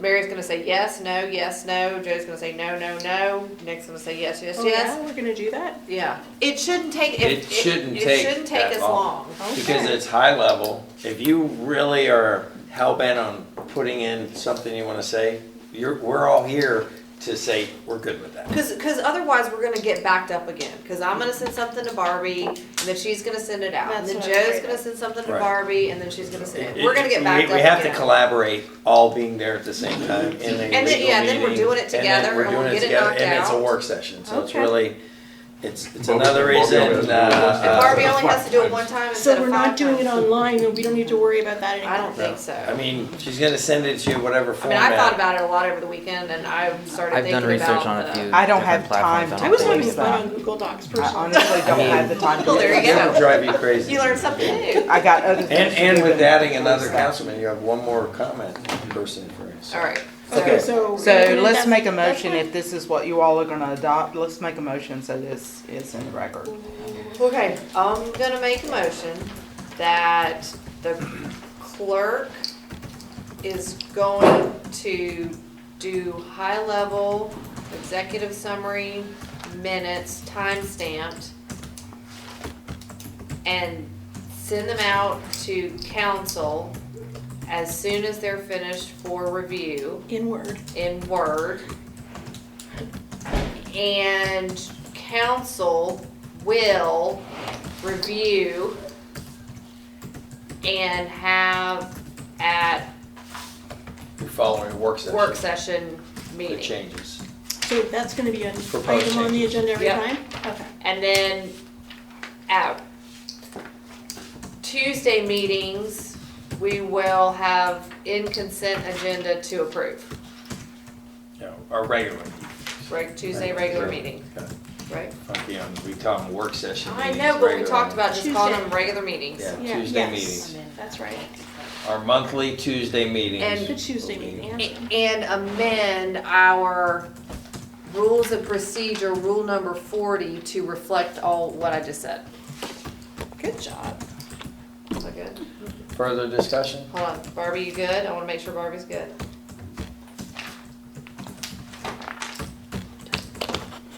Okay. Good? Mhm. Okay. Further discussion? All's in favor? Aye. Aye. Motion passes. Can, Um, do we need to make a motion about the, have, or ask the staff to look into, come up with an audio process? Oh, yeah. We're What we're are still the waiting. chances? We're still waiting on a email back from Cultural Resources to determine if we can actually. I record don't this. have an answer for Okay. that. So you yet. guys are working We're on addressing it. You're that. working on it. Okay, Okay, perfect. that's all I Right. really want. So next up, we have review of action items. Barbie? Wow, we're all I finished think already? The only thing I had An was hour worth of council Christina will comment. schedule a meeting with AMT and ESP to discuss the site work costs. And for Julie to start doing PRG Oh, minutes. okay. That's it? That's all I've got. Okay. Council comments? Anyone want to volunteer to go first? I will. I thought it was a great meeting.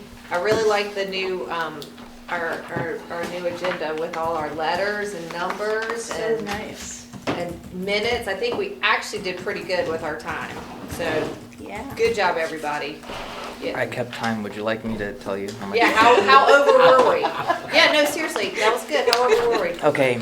A agenda item, 5 minutes. You did it in 3 minutes. Yes, we did it in 3 minutes. Public hearings was 2.5 minutes.